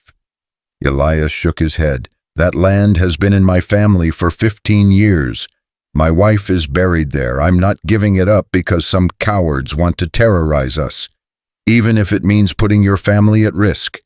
My family is already at risk. Running won't change that, but standing our ground fighting back, that might. Morrison studied him for a long moment. You're a stubborn man, Boone. So I've been told. All right, I'll post guards at what's left of your ranch. We'll help you rebuild. But you do exactly what my men tell you when they tell you. Agreed. Agreed. They moved Naya to a quiet room in the fort's infirmary. She woke that afternoon groggy and in pain but alive. The first thing she saw was Clara curled up in a chair beside her bed, holding her good hand. Little one, Naya whispered, her voice rough from smoke. You are safe. Because of you. You saved me, Mama. The word Mama made Naya's eyes fill with tears. She reached up with her good hand and touched Clara's face, so gentle, so full of love that Elias had to look away. I would do it again, Naya said. 1,000 times I would do it again. Elias stepped closer to the bed. How are you feeling? Like I fell from a burning building, Naya said, trying to smile, but the smile faded when she saw his face. The house, gone. The barn, too. But Miguel and Tomas are okay. The horses survived, and we got the bastard who did it. Who? Someone Pike sent. A kid stupid and greedy and probably scared out of his mind now. He's talking to the army, giving them names. This is bigger than we thought, Naya. Pike has supporters all over the territory, and they're willing to kill to protect him. Naya was quiet for a moment, processing this. Then, so what do? We fight back. We rebuild. We show them that terror doesn't work, that they can't break us. They almost killed Clara. I know. They will try again. I know that too. Naya struggled to sit up, wincing as the movement jarred her broken arm. Then we cannot stay. We must take Clara and go somewhere safe, somewhere far from this hatred and violence. No. Elias's voice was firm. I'm not running, neither are you. We've been running from different things our whole lives, you from persecution, me from grief. But Clara deserves better. She deserves a home where she can grow up without fear, and if we have to fight for that, then we fight. You are asking me to risk her life. I'm asking you to trust that we can win, that good can triumph over evil, that justice can prevail. Isn't that what this whole damn thing has been about? Naya looked at him for a long time. Then she looked at Clara, who was watching them both with wide, serious eyes. What do you want, little one? Naya asked. Do you want to run and hide, or do you want to stay and fight for our home? Clara didn't hesitate. I want to fight, like you did, like Papa does. I want to be brave. You are already brave, Naya said softly. The bravest of us all. They stayed at the fort for 2 weeks, while Naya healed and the army rounded up Pike's supporters. It turned out the conspiracy was even larger than Morrison had thought. 37 men in total, including 2 territorial legislators and the mayor of a nearby town. All arrested, all facing charges of conspiracy, attempted murder, and domestic terrorism. Judge Pike himself was convicted in a trial that lasted 3 days. The evidence was overwhelming: the ledger, the letters, testimony from dozens of victims whose land had been stolen. He was sentenced to 20 years in a federal prison, his assets seized to compensate those he'd wronged. It should have felt like victory, but sitting in the fort, watching Naya struggle to do simple tasks with one arm in a cast, seeing Clara wake screaming from nightmares about fire, Elias couldn't shake the feeling that they'd lost something irreplaceable. We can't go back to how it was, he said one night, sitting with Naya on the fort's wall, watching the sun turn over the desert. Clara was with the captain's wife, learning to bake bread. Even after we rebuild, it won't be the same. Nothing is ever the same, Naya replied. That is the nature of life. We change or we die. Is that supposed to be comforting? It is supposed to be true. She shifted, trying to find a comfortable position. Her arm was healing, but it still pained her. When I was a child, my grandmother told me a story. She said that long ago the world burned. Everything, every tree, every creature, every home turned to ash. The people thought it was the end, but from the ash, new things grew, stronger things, things that could not have existed without the fire. You're saying this is a good thing, that losing our home, nearly dying, that's all part of some grand plan. I am saying that what comes next is up to us.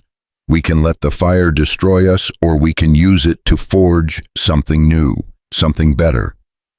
Elias looked at her, at the strength in her eyes, despite everything she'd been through.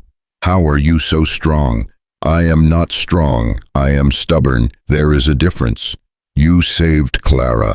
You ran into a burning building without hesitation. She is my daughter. What else would I do? And there it was, that simple truth that changed everything. Not the white man's daughter. Not the child I was forced to care for.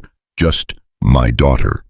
Somewhere along the way, between the gallows and the fire, between fear and trust, they'd become a family, not despite their differences, but because of them. When we go back, Elias said slowly, I want to build something different, not just a ranch house, but a real home, with room for everyone, your people, my people, anyone who needs shelter. A place where Clara can grow up knowing that love matters more than blood, that family is who you choose. That is a beautiful dream. Can it be more than a dream? Naya smiled, and this time it was real, reaching all the way to her eyes. With you, Elias Boone, anything might be possible, even the impossible. They returned to the ranch 3 weeks after the fire. A squad of soldiers came with them, along with Miguel and Tomas, and supplies donated by the army and sympathetic townspeople. Even some of the Mexican families and the Chinese merchants from Dunridge showed up, bringing tools and food and willing hands. What Elias saw when they arrived made his heart sink and soar at the same time. The house was gone, reduced to a blackened shell and ash. The barn was a skeleton of charred beams. But there, in the middle of the devastation, someone had planted a single seed, a cottonwood sapling barely 2 feet tall, its leaves bright green against the scorched earth. Who planted that? Elias asked. One of the Mexican workers stepped forward, hat in hands. It was me, Senor Boone. I thought maybe something should grow here, something to show that life continues. What's your name? Roberto, Senor. Thank you, Roberto, for the tree and for coming to help. It is nothing. You stood with La Senora when no one else would. Now we stand with you. They worked through that day and into the next, clearing away the debris, salvaging what could be saved. More people came as word spread, not just the outcasts and the marginalized, but regular folk who'd been inspired by Elias and Naya's stand, who'd seen that courage could triumph over hate, that love could bridge any divide. By the end of the first week, they'd cleared the land and laid the foundation for a new house. By the end of the second, walls were rising, and by the end of the third, there was a roof overhead and hope in the air.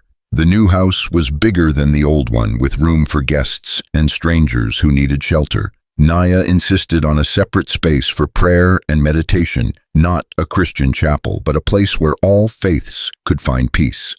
Clara wanted a big kitchen where she could learn to cook with Naya. Elias just wanted windows that faced east so they could watch the sunrise together. They got all of it. On the day they moved in, exactly 2 months after the fire, the whole community gathered for a celebration. The Apache elder came with his people, bringing gifts of woven blankets and dried herbs. The Mexican families brought food, tamales and enchiladas and fresh tortillas. The Chinese merchants brought tea and firecrackers. Even a few of the white townspeople showed up, shamefaced but sincere in their congratulations. Sheriff Harker came too, looking uncomfortable but determined. He approached Elias and Naya as they stood on their new porch, watching the celebration. Mr. Boone, Mrs. Boone, he said formally, I need to apologize for everything, for almost hanging an innocent woman, for not seeing the truth when it was right in front of me, for being a coward when you needed someone to stand with you. Naya looked at him for a long moment. Then she held out her hand, the one that had been broken, now healed.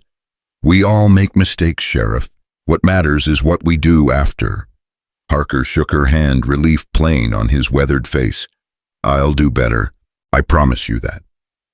As the sun set, painting the sky in shades of orange and gold, Clara ran up to Elias and Naya, her face flushed with excitement. "Papa, Mama, come see, the tree is blooming." They followed her to where the cottonwood sapling stood, and there, impossibly against all odds and out of season, tiny white flowers had appeared on its branches. The Apache elder saw it and smiled. "The spirits are pleased," he said through Naya's translation. "This land knows love now. It will prosper." That night, after everyone had gone home and Clara was asleep in her new room, Elias and Naya sat together on the porch. The stars were impossibly bright, the air sweet with the scent of desert flowers and new wood. "We did it," Elias said quietly. "We actually did it." "Did what?" "Built something good out of something terrible, made a home out of ashes." Naya leaned against him, careful of her still tender arm. "We are not done yet. There will be more challenges. More people who hate us for what we represent." "I know. But we will face them. Together." "Together," Elias agreed. They sat in comfortable silence, two people who'd been strangers forced together by circumstance, now bound by something far stronger than law or obligation. Love, maybe, or something like it. Something that had been forged in fire and blood, and the stubborn refusal to give up. Something worth fighting for. The first rain came 6 months after they'd finished rebuilding. 6 months of backbreaking work, turning scorched earth into fertile ground again. 6 months of Naya's arm healing, of Clara's nightmares, gradually fading, of the community slowly knitting itself back together. 6 months of small victories and smaller setbacks, of learning to be a family instead of just 3 people sharing a roof. The drought had lasted 3 years. Old-timers said it was the worst they'd ever seen, that the land was dying, that maybe God had abandoned New Mexico territory altogether. Crops withered in the fields, cattle grew thin and desperate, wells ran dry. And every day the sun beat down, merciless and unforgiving, baking the earth until it cracked. But on that morning in late spring, Elias woke to the sound of water drumming on the roof. He sat up in his bed, still alone, still sleeping apart from Naya despite everything, because some lines took time to cross, and listened. Rain.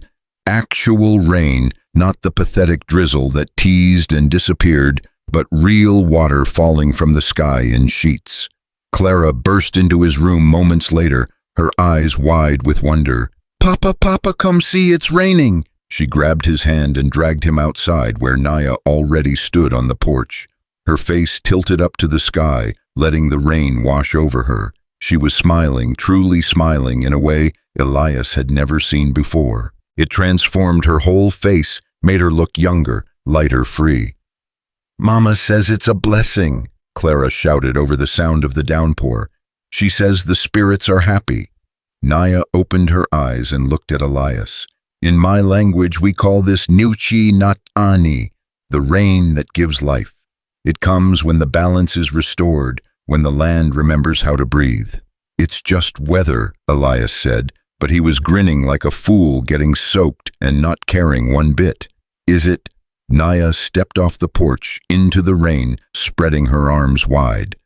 "Or is it proof that even in the driest desert, hope can fall from the sky?" Clara squealed and ran out to join her, spinning in circles, catching raindrops on her tongue. Elias watched them, his daughter and his wife, dancing in the rain like it was the most natural thing in the world, and felt something on his chest crack open. Not breaking, but opening. Making room for something he'd thought died with Sarah, but was somehow impossibly growing again. Miguel and Tomas emerged from the bunkhouse, whooping and hollering. Roberto and his family came running from the workers' quarters, the children splashing in puddles that were already forming. Even the horses were prancing in the corral, tossing their heads and nickering with what sounded like joy. The rain fell for 3 days, straight. By the time it stopped, the desert had transformed. The cottonwood sapling had doubled in size, its leaves bright and healthy. Wildflowers Elias didn't even know existed burst from the ground in explosions of purple and yellow and red. The creek that ran through their property, dry for years, was flowing again, clear and cold and full of life. "It's a miracle," Clara declared, standing by the creek with her bare feet in the water. "It's nature," Elias corrected gently. "The rain was always going to come eventually." "Maybe," Naya said, kneeling beside Clara. "Or maybe the land needed to see that people could change before it would change too. Maybe it needed to see that hate can turn to love, that division can become unity, that what is broken can be made whole again." "That's a lot of pressure to put on some rain," Elias said. Naya looked up at him, water dripping from her hair, and he saw something in her eyes that made his breath catch. "Then perhaps it is not about the rain at all. Perhaps it is about what we choose to believe, what we choose to build from what we have been given." That night, after Clara was asleep and the house was quiet, except for the gentle patter of residual repa on the roof, Elias found Naya on the porch again. It had become her place, this porch that faced east toward the mountains, toward the land of her people. She came here every evening to watch the stars and remember. "Can I join you?" he asked. "It is your porch. It's our porch, our house, our life." He sat down beside her, careful to leave space between them. "Naya, can I ask you something? You are going to ask regardless of my answer." "Fair point.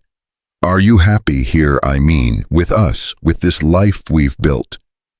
She was quiet for so long he thought she might not answer. When she finally spoke, her voice was soft, almost lost under the sound of the rain. "When I was on the gallows, when the rope was around my neck, I was not afraid. I was relieved.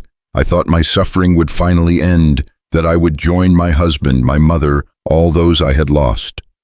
I was ready to die." She turned to look at him. "Oh, but then you stepped forward. You offered me life when I wanted death, and I hated you for it." Elias felt like he'd been punched. "You hated me.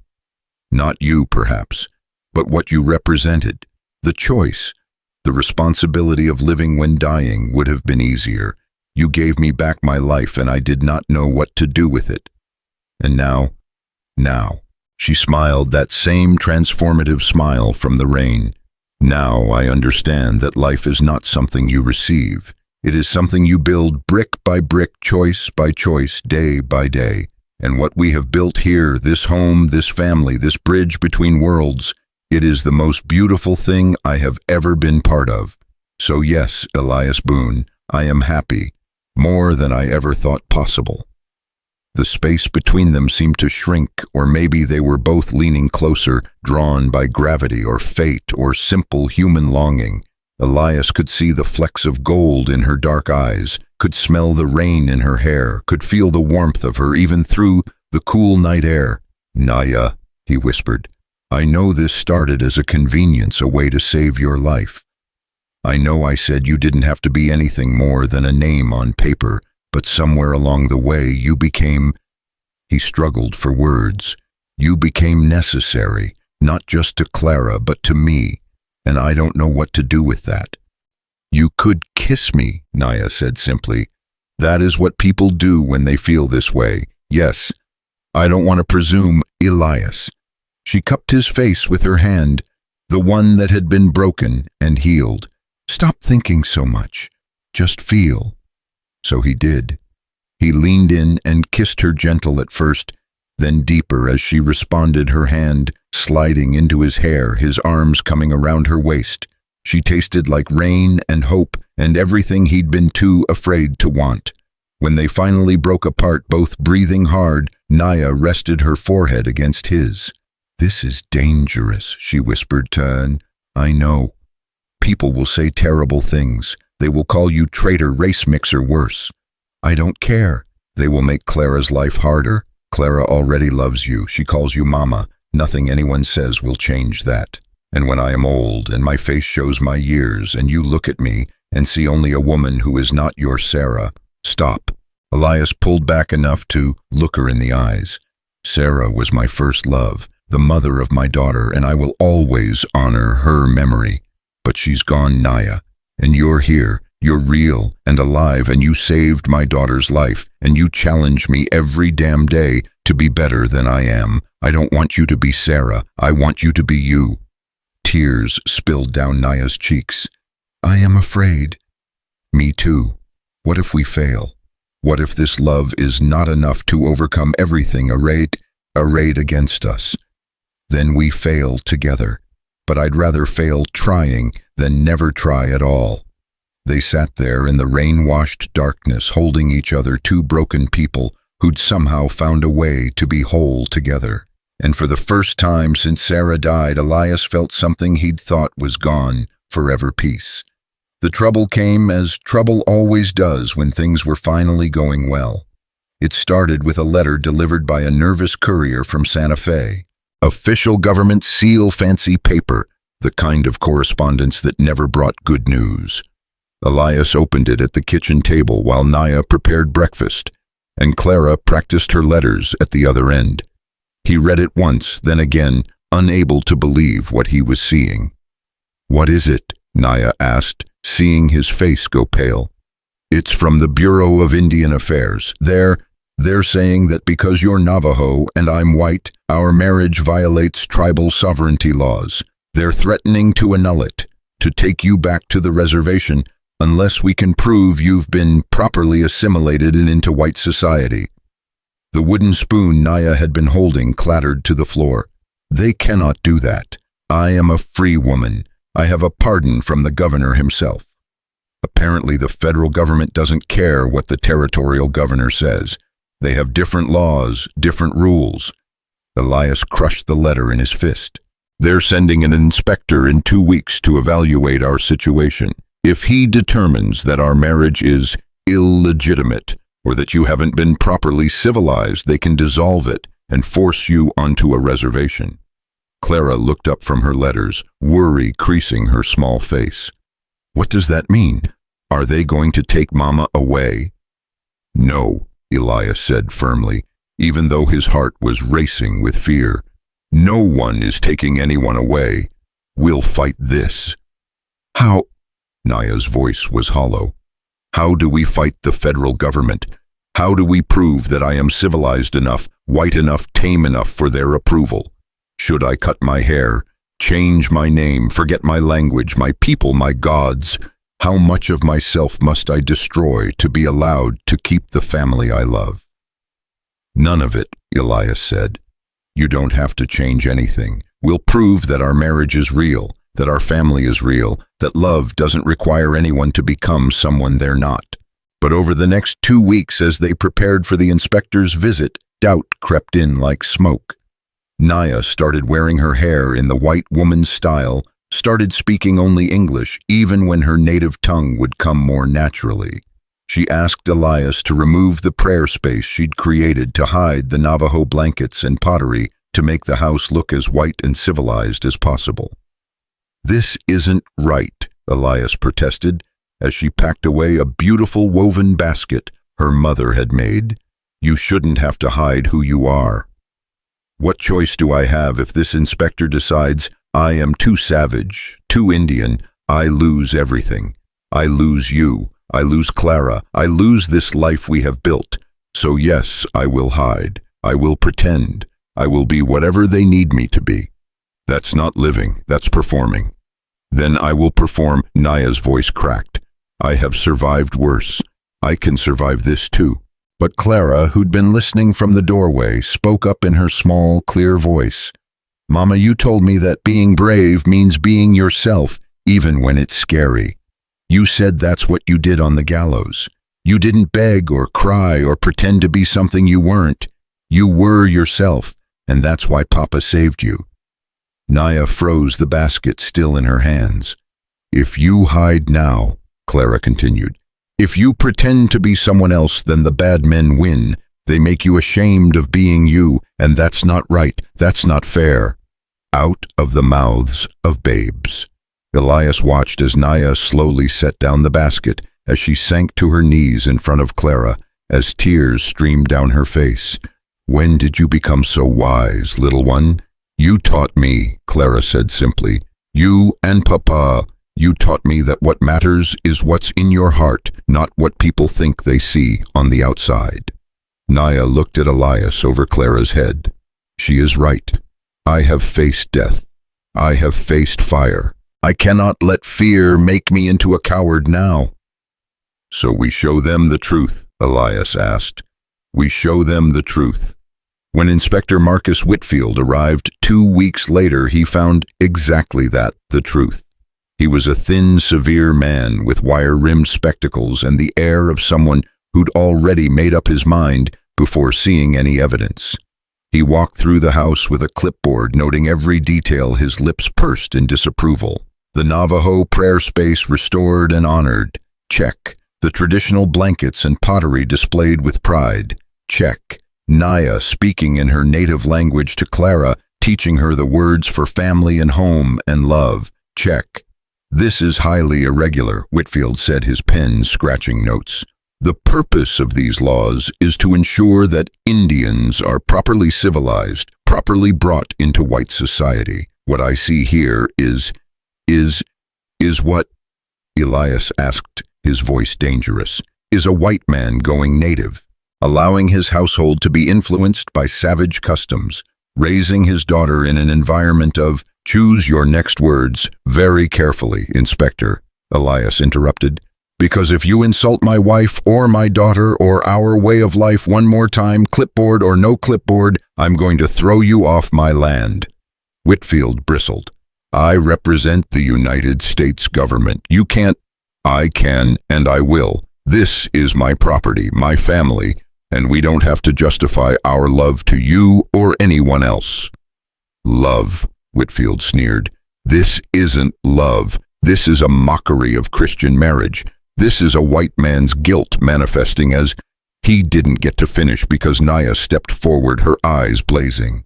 "You want to know about Christian marriage, Inspector? Let me tell you a story. When I was 15, white men came to my village.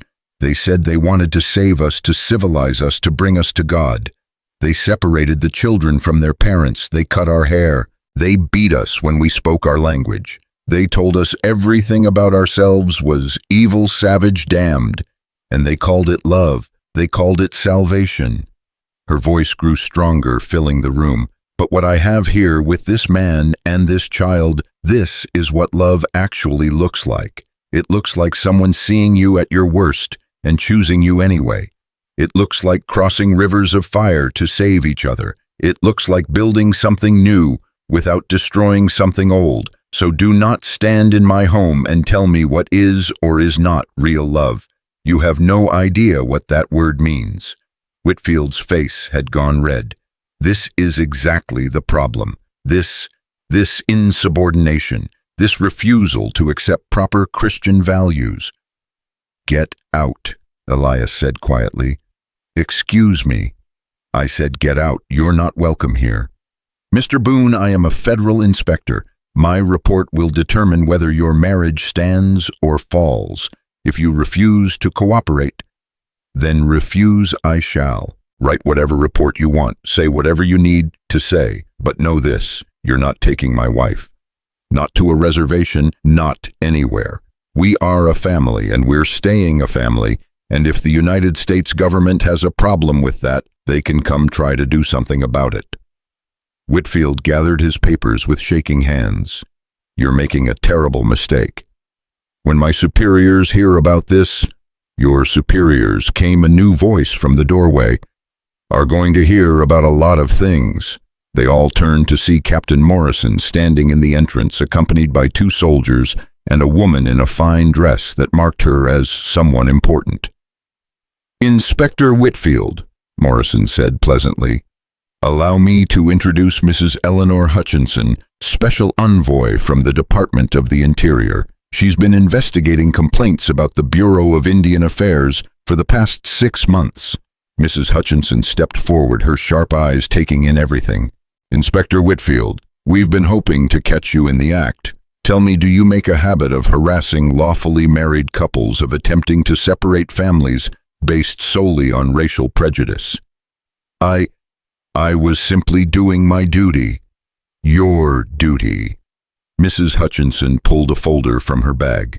"We have 17 complaints about you, Inspector. 17 families you've torn apart under the guise of civilizing Indians. 17 instances of you exceeding your authority, taking bribes to rule certain marriages illegal, and generally using your position to terrorize vulnerable people. Your duty, sir, is over. You're fired." Whitfield's face went from red to white. "You can't." "I can, and I have. Furthermore, you're under investigation for corruption, abuse of power, and fraud. These soldiers will escort you back to Santa Fe, where you'll answer some very pointed questions." As the soldiers led a sputtering Whitfield away, Mrs. Hutchinson turned to Elias and Naya with a warm smile. "Mr. and Mrs. Boone, I apologize for what you've been put through. Your marriage is legal and recognized by both territorial and federal law. No one will bother you about it again." "How did you know?" Elias asked. "How did you know to come here today?" "We didn't actually. We've been tracking Whitfield for months, following up on complaints. But then we received a telegraph from Captain Morrison here saying that the Boone family might need assistance. It seemed like perfect timing." Elias looked at Morrison, who shrugged. "You stood up for what was right when no one else would. Figured it was time someone returned the favor." Mrs. Hutchinson stayed for lunch, asking questions about their life, their community, the work they'd done to build bridges between cultures.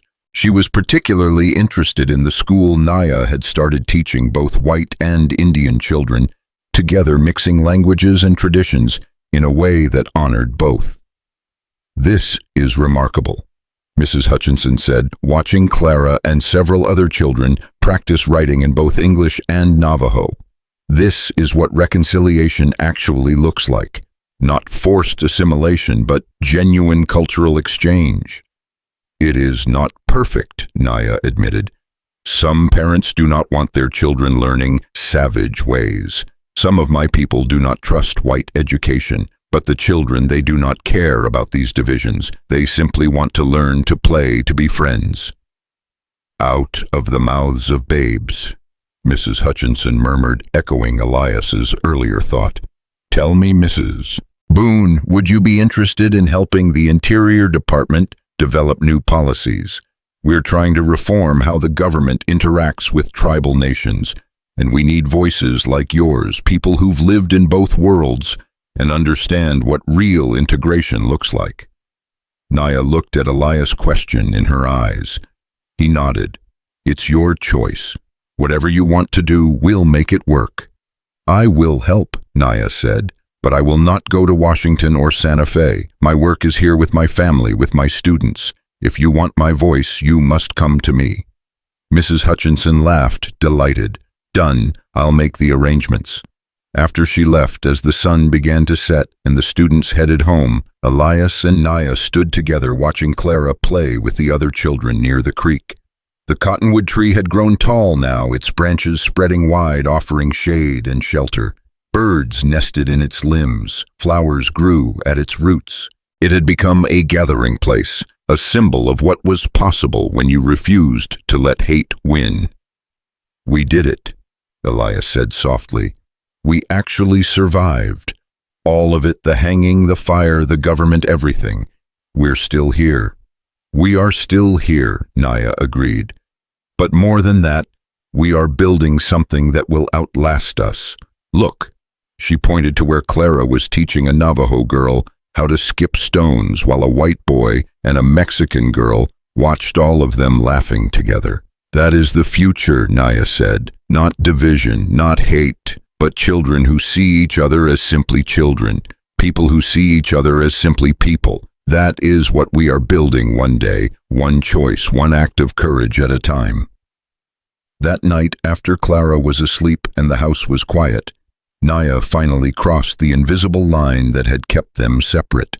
She appeared in Elias's doorway, her hair loose around her shoulders, wearing the nightdress Sarah had made all those years ago, the one Naya had found in storage and carefully mended. "I thought," she said quietly, "that perhaps it is time to stop sleeping alone. if you want, if you are ready." Elias stood, his heart hammering. "Are you sure?" "I have never been more sure of anything. This is not about obligation or law or what anyone else thinks we should do. This is about what I want, what we both want. A real marriage, a real family, a real life together." He crossed the room and took her hands. "I love you, Naya. I don't know when it happened or how, but I love you. Not as a replacement for Sarah, not as some act of charity or guilt. I love you for exactly who you are. And I love you, Elias Boone, for your stubbornness and your courage and your heart that is large enough to hold both the past and the future without letting either one destroy the other." They came together then, not with desperate passion, but with the gentle certainty of two people who'd found their way home after a long journey. They made love slowly, tenderly, learning each other's bodies, like new territory to be explored with reverence and care. And afterward, lying tangled together in the bed that had once been a barrier between them, they talked until dawn about everything and nothing, about dreams and fears and all the possibilities that stretched before them. The years that followed were not easy. There were still those who hated them for what they represented, who called them names and spat when they passed. There were droughts and bad winters and cattle disease and all the 1,000 small disasters that plague anyone trying to build a life on the frontier. Clara grew up and faced her own battles against prejudice and narrow-mindedness. But they also had victories. The school grew, became a model that other communities tried to replicate. The ranch prospered. More families, white, Indian, Mexican, Chinese, came to settle in the area, drawn by the promise of a place where difference was celebrated instead of feared. Captain Morrison retired from the army and opened a trading post that became a neutral ground for all peoples. Sheriff Harker, humbled and changed, became a genuine force for justice instead of just white man's law. And through it all, at the center of it all, was the family that had started with a condemned woman and a desperate bargain, and had become something neither of them could have imagined. Elias and Naya growing old together, their love deepening with each passing year. Clara becoming a woman who fought for justice with the same courage her parents had shown. And eventually, grandchildren, beautiful children of mixed heritage who carried in their very existence the proof that love could triumph over hate, that bridges could be built across any divide, that hope could fall from the sky, like rain even in the driest desert. On the day Elias died peacefully in his sleep at the age of 78, Naya sat beside his body and sang him into the next world in her native tongue. The whole community came to mourn, hundreds of people whose lives had been touched by this man who'd chosen mercy over vengeance, love over fear, courage over comfort. Clara found her mother afterwards standing by the cottonwood tree that had grown massive, now its branches reaching toward the sky like prayers. "Mama," Clara said gently, "are you all right?" Naya smiled through her tears. "I am remembering the day I stood on the gallows, certain my life was over. And I am grateful, so grateful that your father was foolish enough to save a savage woman because his daughter needed a mother." "You were never savage," Clara said fiercely. "You were always exactly what we needed, what the world needed." "Perhaps we are all a little savage," Naya replied. "And perhaps that is not such a terrible thing. Perhaps the world needs people who refuse to be tamed, who insist on loving despite everything, who build hope from ashes, and family from strangers, and futures from the ruins of the past." She looked at the tree, at the house beyond it, at the land that had seen so much pain and produced so much beauty. "We live," she said softly, repeating the words she'd spoken so many years ago in the rain. "Not as tribes, not as names, not as the roles others try to force upon us. We live as hearts that chose each other, as souls that refused to be broken, as love that proved stronger than hate, deeper than fear, and more lasting than any law or prejudice or narrow-minded cruelty." Clara took her mother's hand, and together they stood in the shade of the tree that had grown from ashes under the sky, that had given them rain when the world was dry, on the land that had learned to bloom again. And somewhere Elias Boone smiled, knowing that what he'd started on a hangman's platform all those years ago would continue long after he was gone, a legacy not of blood or race or borders, but of the simple, radical, world-changing choice to see another human being and say, "You deserve to live, and I will fight to make sure you can." That was how civilizations were truly built, not with laws or guns or forced conformity, but with one act of mercy at a time, one bridge built across impossible divides, one family forged from courage and compassion when the whole world said it couldn't be done.